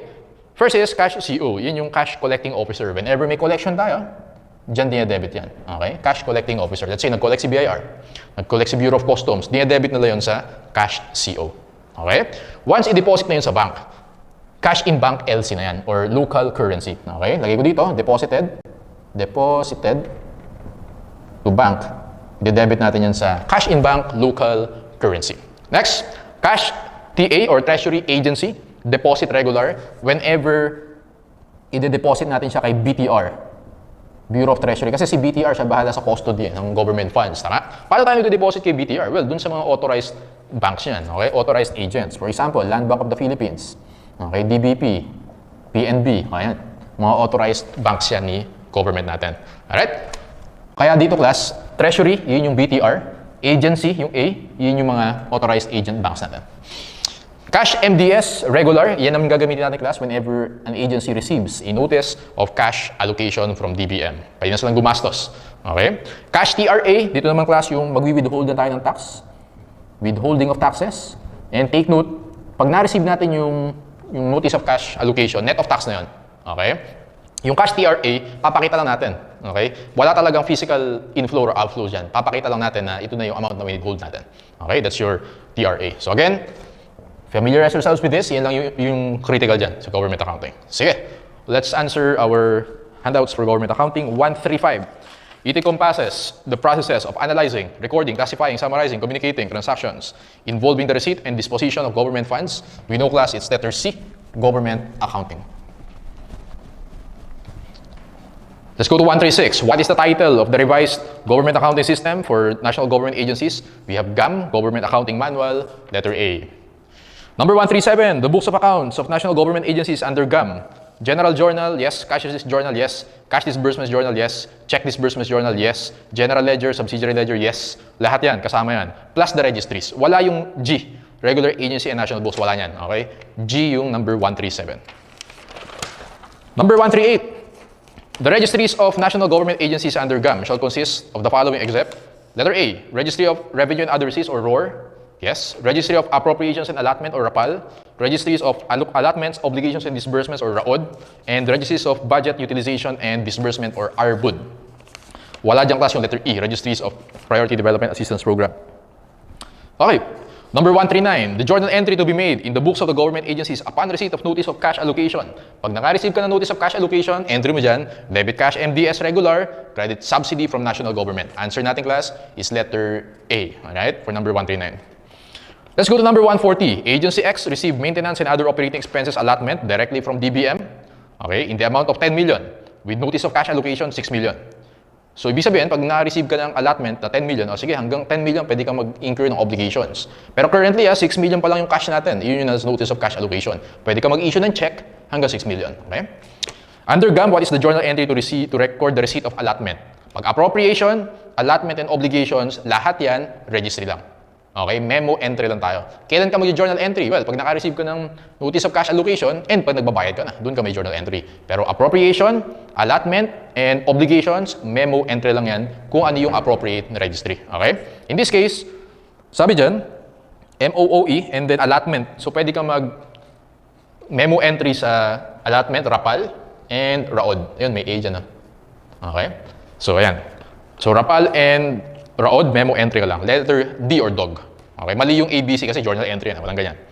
Alright, number 141, the Bureau of Treasury received 20,000 remittance from LTO. Tingnan natin yung journal entries. LTO and Bureau of Treasury. Okay. From its license income, what is the journal entry of the BTR in its accounting books to record the receipt of cash remittance from income of the National Government Agency? Doon muna tayo sa point of view ni LTO. Nung na-receive ni LTO, okay, nung nakakollect siya from yung mga nag-register, okay, ng mga license or nag-renew ng license, debit cash, collecting officer, CO. Okay, wag mo gagamitin yung MDS kasi hindi naman cash, notice of cash allocation yan. Pag naka-receive ka, cash, CO. Credit license income, okay, that is 20,000. Alright? Now, sabi dyan, niremit niyan kay BTR. Okay, so ano yung entry ni LTO? Well, kung niremit mo yan, tanggalin mo yung cash CO sa books. Pag nag-remit ka kay BTR, cash TA, deposit regular. Okay, debit cash, TA, deposit, regular. Yun. 20,000. Ito yung sa books ni LTO. Pag naman ang ginawa ni LTO, instead na i-remit kay BTR, dineposit niya muna sa bangko. Ano yung entry ni LTO dyan? Debit cash in bank, LC. Credit cash, CO. Tama? So, ayan. Now, ang tanong sa atin actually sa BTR. Pag na-receive ni BTR yan, paano yan i-remit ni LTO? Actually, dideposit niya yan sa mga bangko.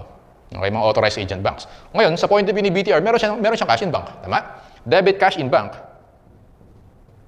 Local currency. And then, i-mirror niya to. Okay? Credit cash, TA. Deposit, regular. 20,000. So, final answer, class, letter A, debit cash in bank, local bank, or local currency, and credit cash, TA, deposit, regular, 20,000. Okay? Letter A. So, again, ang important sa government accounting, registries, as well as journal entries, especially yung different cash accounts, chart of accounts, and yung budget process. Okay? Kasi usually theories yung tinatanong dyan. Alright, so that's for government accounting. Class, let's go to our last topic, IFRS 15. Okay, yung pinaka-important na concept in IFRS 15 is the 5-step model framework. Recap lang natin. Step 1, identify the contract with the customer. Step number 2, identify the performance obligations. Step number 3, determine the transaction price. Step number 4, allocate the transaction price to the performance obligation using the standalone selling prices. Alright, and last step is recognize revenue as the performance obligations are fulfilled. And we know, meron kang two ways to recognize revenue. Pwedeng over time or at a point in time. Alright. Now, meron tayong 3 topics under IFRS 15. LTCC, franchise, and consignment. LTCC muna tayo. We have 2 acceptable methods for LTCC. Number 1, percentage of completion method. And number 2 is zero profit method. Paano natin malalaman? If we have reliable estimates, we use the percentage of completion methods. If no reliable estimates, we use the zero profit method. Okay, and yung technique, pag LTCC yung question in the board exam, gamitin mo lang yung Sir Brad's magic table. Kahit ano, kayang sagutin yan. Year 1, Year 2, and Year to date. Take note, yung year to date na yan, yan yung as-off balance. Right? And then, revenue, cost, and gross profit. Very important, lagi mo i-check yung estimated total cost and contract price. Pag mas mataas ko total cost and contract price, mag-recognize ka immediately ng loss. Whether percentage of completion or zero profit, mag-recognize ka ng loss. Alright, so yan muna. Mamaya na yung franchise and consignment. Let's answer our handouts. Let's go to 142. Okay, 142. Which of the following is not a step in recognizing revenue according to IFRS 15? A. Identify the contract. Yes, that's step 1. B. Determine the transaction price. That is step number 3. Identify the performance obligations. That's step number 2. Yung dog yung wala dyan. Okay? Recognize revenue before title of the assets transferred to the customer. Dog is the answer dyan. It's not a step. Let's go to number 143. A performance obligation is satisfied over time. Tingnan natin klaseng choices. If letter A, the entity's performance creates an asset which has an alternative use. Pag may alternative use, point in time yan. Okay? B, the entity does not have an enforceable right to payment, point in time. Letter C, the entity's performance creates an asset that the customer controls as it is created over time. Letter C for number 143. Letter D, the customer does not receive or consume benefit, point in time. Okay? So letter C for number 143. Let's go to number 144 under IFRS 15. In which of the following instances will the revenue from contracts with customers be recognized at a point in time instead of over time? Tignan natin yung choices. A, when the customer simultaneously receives and consumes all of the benefits over time. B, when the entity's performance creates or enhances an asset that the customer controls over time. C, when the entity's performance does not create an asset, does not, over time. Letter D yung point in time dito. When the entity has transferred physical possession and legal title to the asset to the customer. For number 144, dog is the answer. Let's go to number 145. It is a contract specifically negotiated for the construction of an asset or combination of assets that are closely interrelated or interdependent. This is the definition of construction contract, letter A.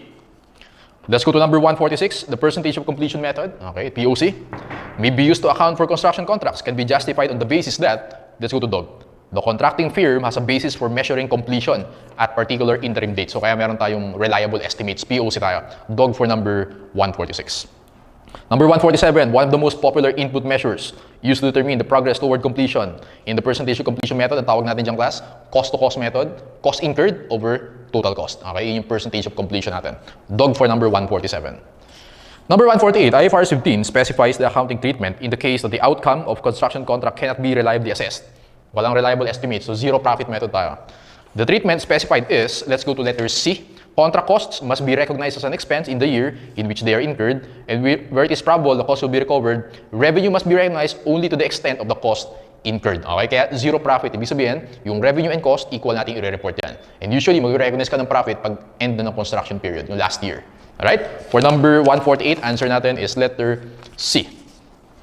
Let's go to the next 3 items. Problem solving tayo. Okay, apply lang natin yung magic table natin. Okay. Number 149, what is the construction revenue? 150 RGP in 2026. 151 RGP in 2027. Okay. On January 1, 2025, an entity accepted a long-term construction project for an initial contract price of 1 million.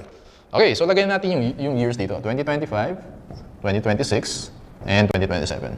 Okay, so may contract price tayo dyan, which is 1 million for the first year. Okay? On January 1, 2026, the contract price was increased to 1.5 million. Tumaas, naging 1.5 million. By reason of change in the design. The project was completed on December 13, 2027, which resulted to a penalty, 200,000. So from 1.5 minus 200,000, 1.3 na lang yung final na contract price natin. The outcome of the construction can be estimated reliably. Ibig sabihin, we can use the percentage of completion method. The entity provided the following data concerning the direct cost. Now, una natin gagawin, tingnan natin kung ilang percent complete. Okay? Yung percentage of completion natin. Compute natin yung total cost. So, meron tayong cost incurred during the year, 440. Meron tayong estimated cost to complete. Pag in-add natin yan, yun yung total cost. So, 440 plus 660, 1.1 million. Okay? So, computing natin class kung ilang percent complete. 440,000 kasi cost to cost eh. Cost incurred over total cost. 440 divided by 1.1, 40% complete. Okay? Let's go to 2026. Cost incurred, isama mo yun sa previous year. So 440 plus 680 plus 280, 1.4 million. Ang ginawa ko, cost incurred for 2025 and 2026, tapos in-add yung cost to complete. Okay? 1.4 million. And then 2027, add lang natin lahat ng cost incurred kasi tapos na yung project by that year. 440,000 plus 680 plus 130. Answer mo dyan, 1,250,000. That's your total cost for 2027. Okay. Next step natin, Sir Brad's Magic Table. Lagyan na natin dito class, 2025, 2026, and year to date. Revenue, cost, and gross profit. Okay. So ganito gawin natin. 40% complete siya noong 2025, tama? And then 1 million yung contract price. So 1 million times 40%, we have 400,000. Alright? And yung cost incurred natin for 2025 is 440,000. Uy, meron tayong loss dito, sir. Okay, so 40,000 loss. And don't forget class, sabi ko, babantayan mo lagi yung total cost and contract price. In this case, total cost mas mataas yan sa contract price. Okay, so lagyan natin dito para malinaw. Lagay ko dito class, contract price and total cost. I-rewrite ko lang. Okay, 2025, 2026, and 2027. So ang gagawin natin dyan, contract price is 1 million, 1.1 million. Ibig sabihin class, meron tayong loss na 100,000 sa 2025. Okay? So ang gagawin ko dyan, sagutin mo natin yung 149. What is the construction to revenue to be recognized by the entity for the year ended December 31, 2025? Answer mo pa rin is 400,000. Based pa rin sa kung ilang percent complete yan. 1 million times 40%, 400,000. Letter boy for number 149. Okay. Ang tanong dito class sa 150, how much do yung RGP? Okay, for 2026. Pero, sagutin muna natin sa, let's say, 2025 yung tanong. Okay, now, ang mangyayari dito, class, nag-recognize tayo ng gross profit na 40,000, pero based dito sa total, kailangan 100,000 yung i-recognize natin. Okay? Ibig sabihin, mag-recognize tayo ng immediate loss. Okay? Na how much? Kung 100 yung total, naka-recognize tayo ng negative na gross profit na 40, kailangan pa tayo mag-recognize ng loss na 60,000. Gets? Okay. So, kaya total niyan is 100,000. Pag tinanong how much yung loss natin for 2025, answer mo is 100,000. Ang components yan, yung gross profit, negative gross profit, and yung estimated loss natin, 60,000. Let's go to 2026. Compute natin yung, ito pala dapat dito. Okay, so, compute natin 1.4 million and 1,250. Sa taas ko lang ha, 1.4 million and 1,250. Complete natin yung percentage of completion for 2026. Okay. Cost incurred, bigyan natin class. 440,000 yung 2025, 680,000 yung 2026. Divide natin sa total cost na 1.4 million. You get 80%. So 80% complete ka na 2026. Obviously, 2027 is last year. So 100% yan. Okay, so apply natin yan sa table natin. 80% complete no 2026. And then yung contract price natin is 1.5 million. 1.5 million times 80%, you get 1.2 million. Lagay natin dito, 1.2. Okay? 400 naging 1.2. You have 800,000 here. Cost incurred natin for 2026, nakalagay sa table, 680,000. Okay? So 800 minus 680, you have 120,000 positive. 440 plus 680, 120,000. Okay? 120,000. 1.2 minus 120,000, you have 80,000. Okay. Question 150, what is the RGP for 2026? Ang gagawin mo dyan, class, ang magiging sagot natin, 120,000, okay, may isasama pang isa. Alright? So sabi dyan, tingnan natin yung contract price, i-double check natin. Contract price natin is 1.5 million, and then yung total cost natin is 1.4. So walang problema, positive yung project natin. Okay? So wala kang immediate loss. Kung wala kang immediate loss, pwede mo nang i-reverse, okay, yung ni-recognize mo na loss ng previous period. Therefore, may 120,000 ka na gross profit, tapos i-reverse mo yan, meron kang gain, isasama mo yan. Answer natin, class, is 180,000. Answer natin for question number 150 is letter C, 180,000. Ulitin ko, kinumpare natin yung contract price and total cost, positive na siya this time, therefore, pwede mo nang i-reverse yung loss mo. Based sa table natin, may gross profit tayo na 120, isama mo yung 60 na reversal, 120 plus 60, 180,000. Kasi gain yun gain ng reversal. 180,000 letter C. Let's go to last problem, 151. So gagawin ko dito, 2027. I-extend na natin yung table, year to date. Okay, so tapos na yung 2020 yung project. Therefore, yung contract price, yung revenue natin is yung final na contract price, 1.3 million. 1.2 naging 1.3, so you have 100,000 here. How much yung cost incurred in 2027? 130,000. Tama? 120 plus 130, you have 1,250,000. 1,250,000. Okay, so difference sila. 100 minus 130, actually negative 30,000 yan. And then 1.3 minus 1 to 50, you have 50,000. Okay, so sagot natin dito class is boy, negative 130,000 for number 151. Okay? So class, remember, dalawang table ha. Yung Sir Brad's magic table and yung contract price versus total cost. Okay? So ayan. Dito walang problema kasi contract price mo 1.3 and then yung total cost mo dito 1,250. So positive pa rin yung project natin na 50,000. Okay, actually dito yun. Alright? Now, yun yung POC. Tama? So, di-describe ko lang paano kung zero profit method. Pag zero profit method, yung cost mo and revenue magkamukha. So, 440 yung revenue mo dito. Dapat zero yung gross profit mo. Kaya zero profit method. Pero mag-recognize ka ng loss na 100,000. So, mangyayari sa'yo pag ZPM sa 2025, zero yung gross profit, pero may loss ka na 100. Ganun siya. Okay? Sa year 2026, i-reverse mo yung 100 and then dapat zero pa din yung gross profit mo. Kaya tinawag na zero profit method. Sa year 2027, ayun, doon ka ma-recognize ng profit. Okay? Sige, so that's for LTCC. Let's go to next one, franchise. Okay. For franchise, we still apply yung 5-step model framework natin. Laging i-applyan, okay? And yung kailangan mong tandaan for franchise, yung kakaiba dyan is depende kung anong klase yung license, okay, na binigay ni franchisor to the franchisee. If the license is right to access, okay, the intellectual property, we recognize na revenue over time, okay? Pag right to use naman, yung intellectual property, we recognize the revenue at a point in time. I think yun yung pinaka-important sa franchise, no? And syempre, apply natin yung 5-step model framework. O sige, try natin yung class yung exercises natin. Let's go to 152. Under PFR 15, how shall revenue from contracts with customers such as revenue from initial franchise fee? And in franchise, may dalawa tayo. Meron tayong initial franchise fee and royalty. Royalty usually is based on sales, okay? Percentage of sales siya. Okay, recognized by the franchisor. C yung sagot natin dito. When the franchisor satisfies the performance obligation under the franchise agreement. Again, still same concept pa rin under PFR 15. Siyempre, as we perform the performance obligations, doon tayo mag-recognize ng revenue. Letter C. Under PFR 15, how may an entity satisfy performance obligation? Pwedeng over time or at a point in time. Pag right to access, over time. Pag right to use, at a point in time.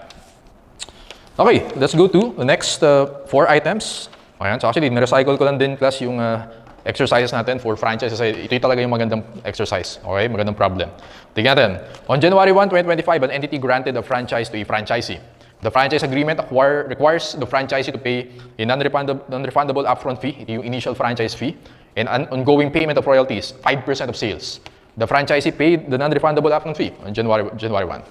In relation to the non-refundable upfront fee, the franchise agreement requires the entity to render the following performance obligations. So tingnan natin kung ano yung mga performance obligations dun sa franchise contract. To construct the franchise stall with a standalone selling price of 200. Ano yung importance ng standalone selling price? Yan yung gagamitin natin pang allocate ng transaction price to the performance obligation. 200,000, that's for the stall. To deliver 10,000 units of raw materials, standalone selling price is 250,000. And then yung license or the trade name, gagamitin daw siya. Nakalagay right to access. Over time, gagawin natin dyan. Okay? Ibig sabihin, over 10 years. Standalone selling price niya is 50,000. 200 plus 250, 450 plus 50, this is 500,000. Okay? Allocate natin yung initial franchise fee of 400. 400,000 times 200 divided by 500. Tingnan natin. 400,000 times 200 divided by 500, this is 160,000. 400,000 times 250 over 500, this is 200,000. 400,000 times 50 over 500, this is 40,000. Okay? Now, let's go to 154. What is the amount of non-refundable upfront fee to be allocated to the stall? 160,000, letter B, 160,000. Number 155. Okay, what is the amount of revenue to be recognized in relation to the delivery of raw materials? Okay, yung obligation, 10,000 units of raw materials. Kaya lang, sabi dyan, on June 30, tingnan natin, on June 30, the entity completed the construction of the franchise stall. So, na-perform na yung obligation. That's why, ni-recognize natin yung complete, or yung total amount na 160,000 for question 154.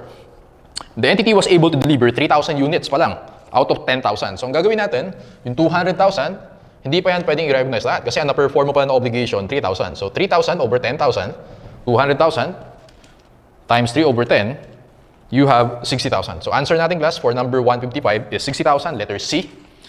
What amount of revenue is to be recognized in relation to the use of the trade name? So, nakalagay dyan class, right to access. Ibig sabihin over time. Yung trade name natin is 40,000. I-divide natin by 10. January 1 naman yung nag-start yung franchise, so di natin kailangan i-prorate. 40,000 divided by 10 is 4,000. Answer natin for number 156 is letter boy, 4,000.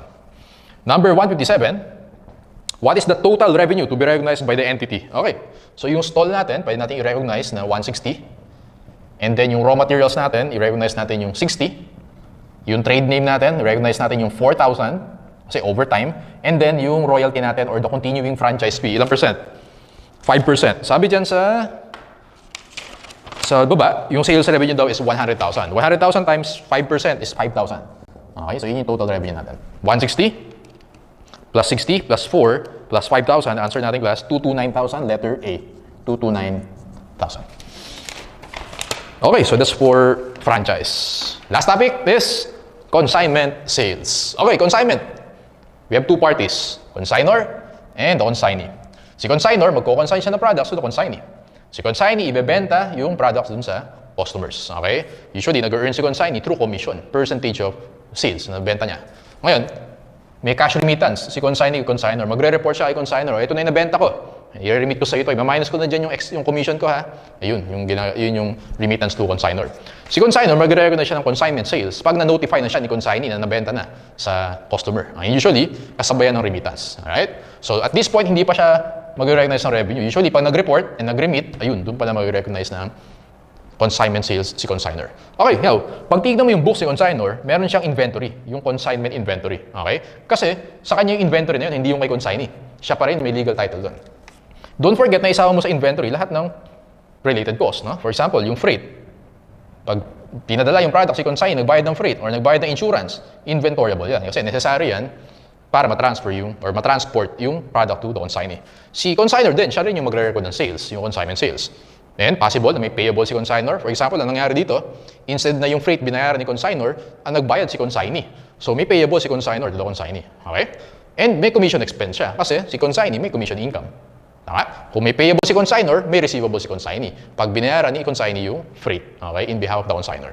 Take note, walang sales si consignee, walang inventory si consignee. Again, yung inventory kay consignor, therefore, siya yung babayad ng, or siya yung magre-record ng sales. Okay? Now, ingat ka dito sa freight. Pag freight in, consignor to consignee, okay, freight in yan, inventoriable yan. So, lagay ko ng check, inventoriable. Alright? So, sasama siya dito sa consignment inventory. Now, pag naman freight out, okay? Yung freight na gagastos yan from consignee to customer, wala yan, expense yan. So, ulitin ko, pag freight in, consignor to consignee, inventoriable. So, lagay ko dito, inventoriable. Pag naman from consignee to customer, charge to expense, freight out yan or selling expense. Okay. So, yan lang class yung kailangan mo tandaan sa consignment sales. Tapusin na natin to, yung pre-week handouts natin for FR. Let's go to number 158. Under PFR 17. When shall a consignor recognize revenue from its consignment sales? Okay, again, same pa rin. Apply pa rin natin yung 5-step model framework. Answer natin dito class is letter A. When the consignor satisfies its performance obligation under consignment contract. Okay? Letter A. Under PFR 17, how does a consignor satisfy its performance obligation? Okay, letter C. Okay, either A or B, satisfaction over a period of time and at a point in time. Okay, letter C. Sige, let's go to the problem solving. Let's go to number 160. Okay, the consignee sold the 6 refrigerators for a total of, tingnan natin yung given. Company X consigned 10 refrigerators to Company Y. So si Company X, siya si consignor, si Company Y, siya si consignee. These refrigerators had a cost of 180 each, freight on the shipment, in the amount of 120. Ang nagbayad si consignor, so walang problema. Again, freight in yan, so inventoriable yan. Company Y submitted an account sales stating that it had sold 6 refrigerators. So yung total na kinonsign is 10. Okay, and then nabenta, 6. Ibig sabihin, merong ending inventory na 4. Okay?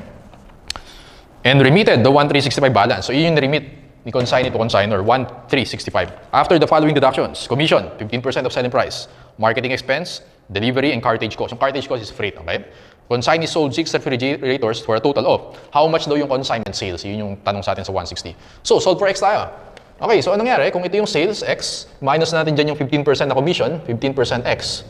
Minus natin yung marketing expense na 90, minus natin yung delivery na 60, and yung 15 na cartage, ang niremit ni consignee, ni Company Y to Company X, is 1,365.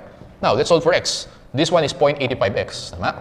So, tingnan natin. 1,365, lipat natin sa right side, plus 15, plus 60, plus 90, divide by 0.85. Answer natin, 1,800. Letter D, yun yung consignment sales natin.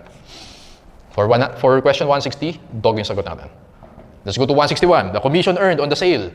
Kung yung commission, kung consignment sale natin is 1.8, 15% daw yung commission, multiply na natin by 15%.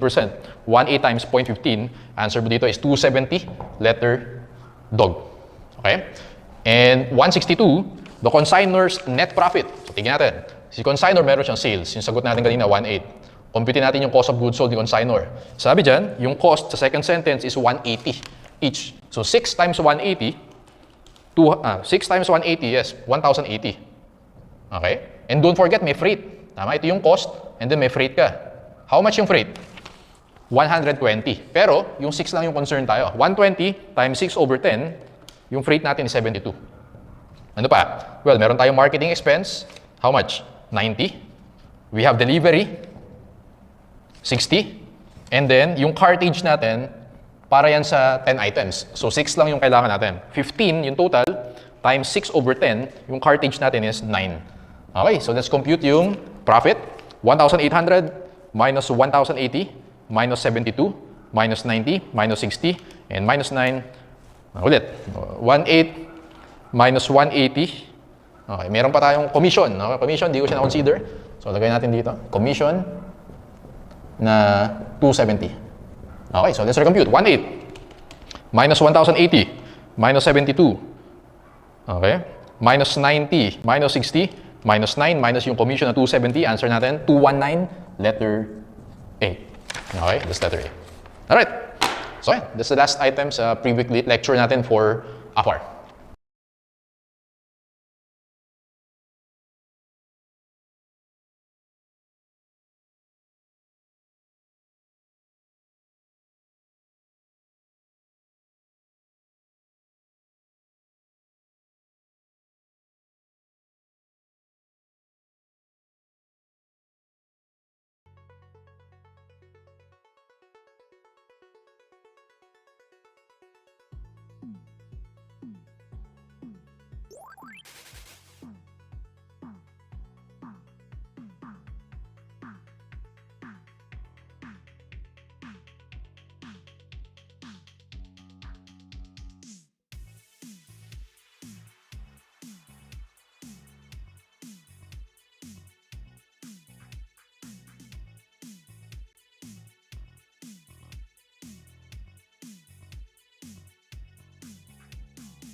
Hey, Kel, good job with the first.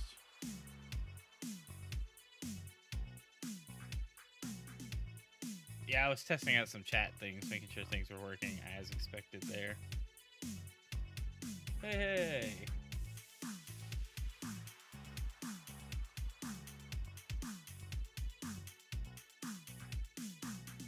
Alright, Rumble's active. Now, the real kicker is all the other things that I'm trying to live stream at the same time.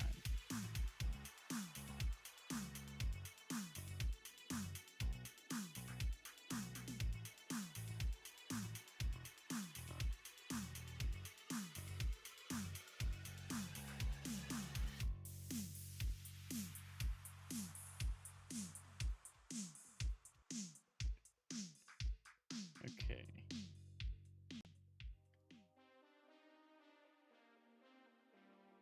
There we go.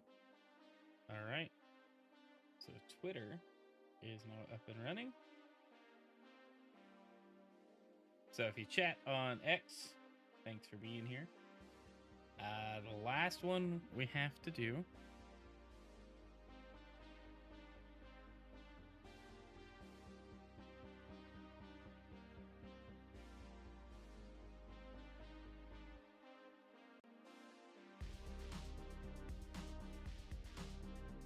can't get this little thing to go away.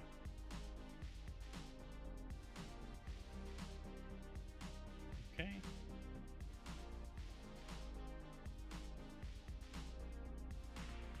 Ooh, I hope this isn't break.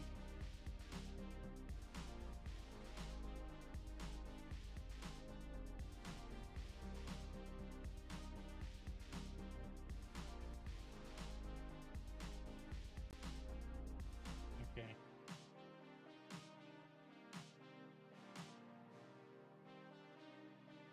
All right, now we should be live on TikTok theoretically as well. I'm not entirely sure how reliable that is.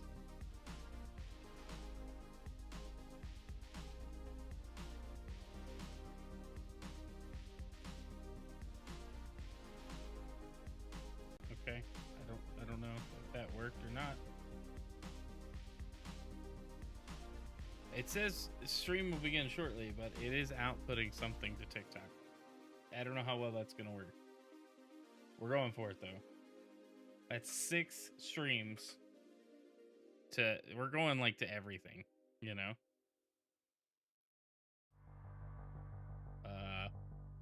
Let's see if we can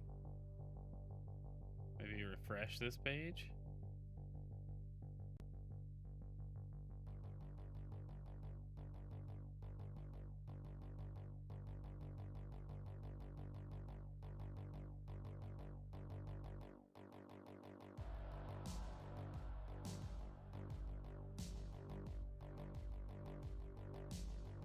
Yeah, I don't know.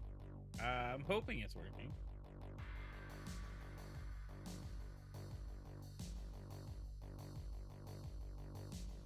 I'm gonna hit up TikTok manually.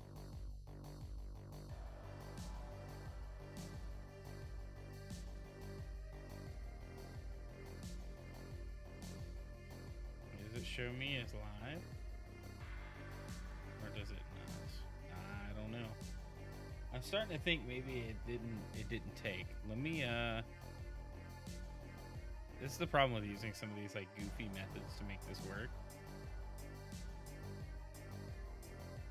Is stuff gets kind of lost in the weeds. Okay. Is that the same thing? Okay. And then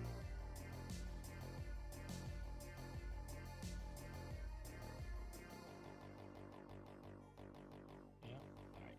Oh no. It's like trying to stop everything. Super weird.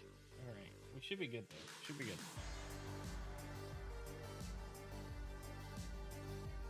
Let's see.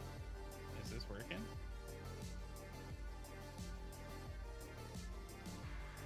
I can't tell, but okay.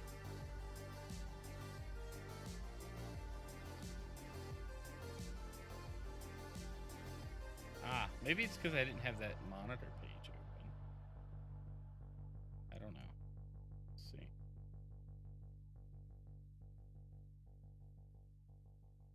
Okay. I think we're good now. How's everybody doing? Welcome. Sorry. It's testing out new stuff while trying to get, I don't know, other stuff to work. If it never takes, it never takes. We'll just try again tomorrow.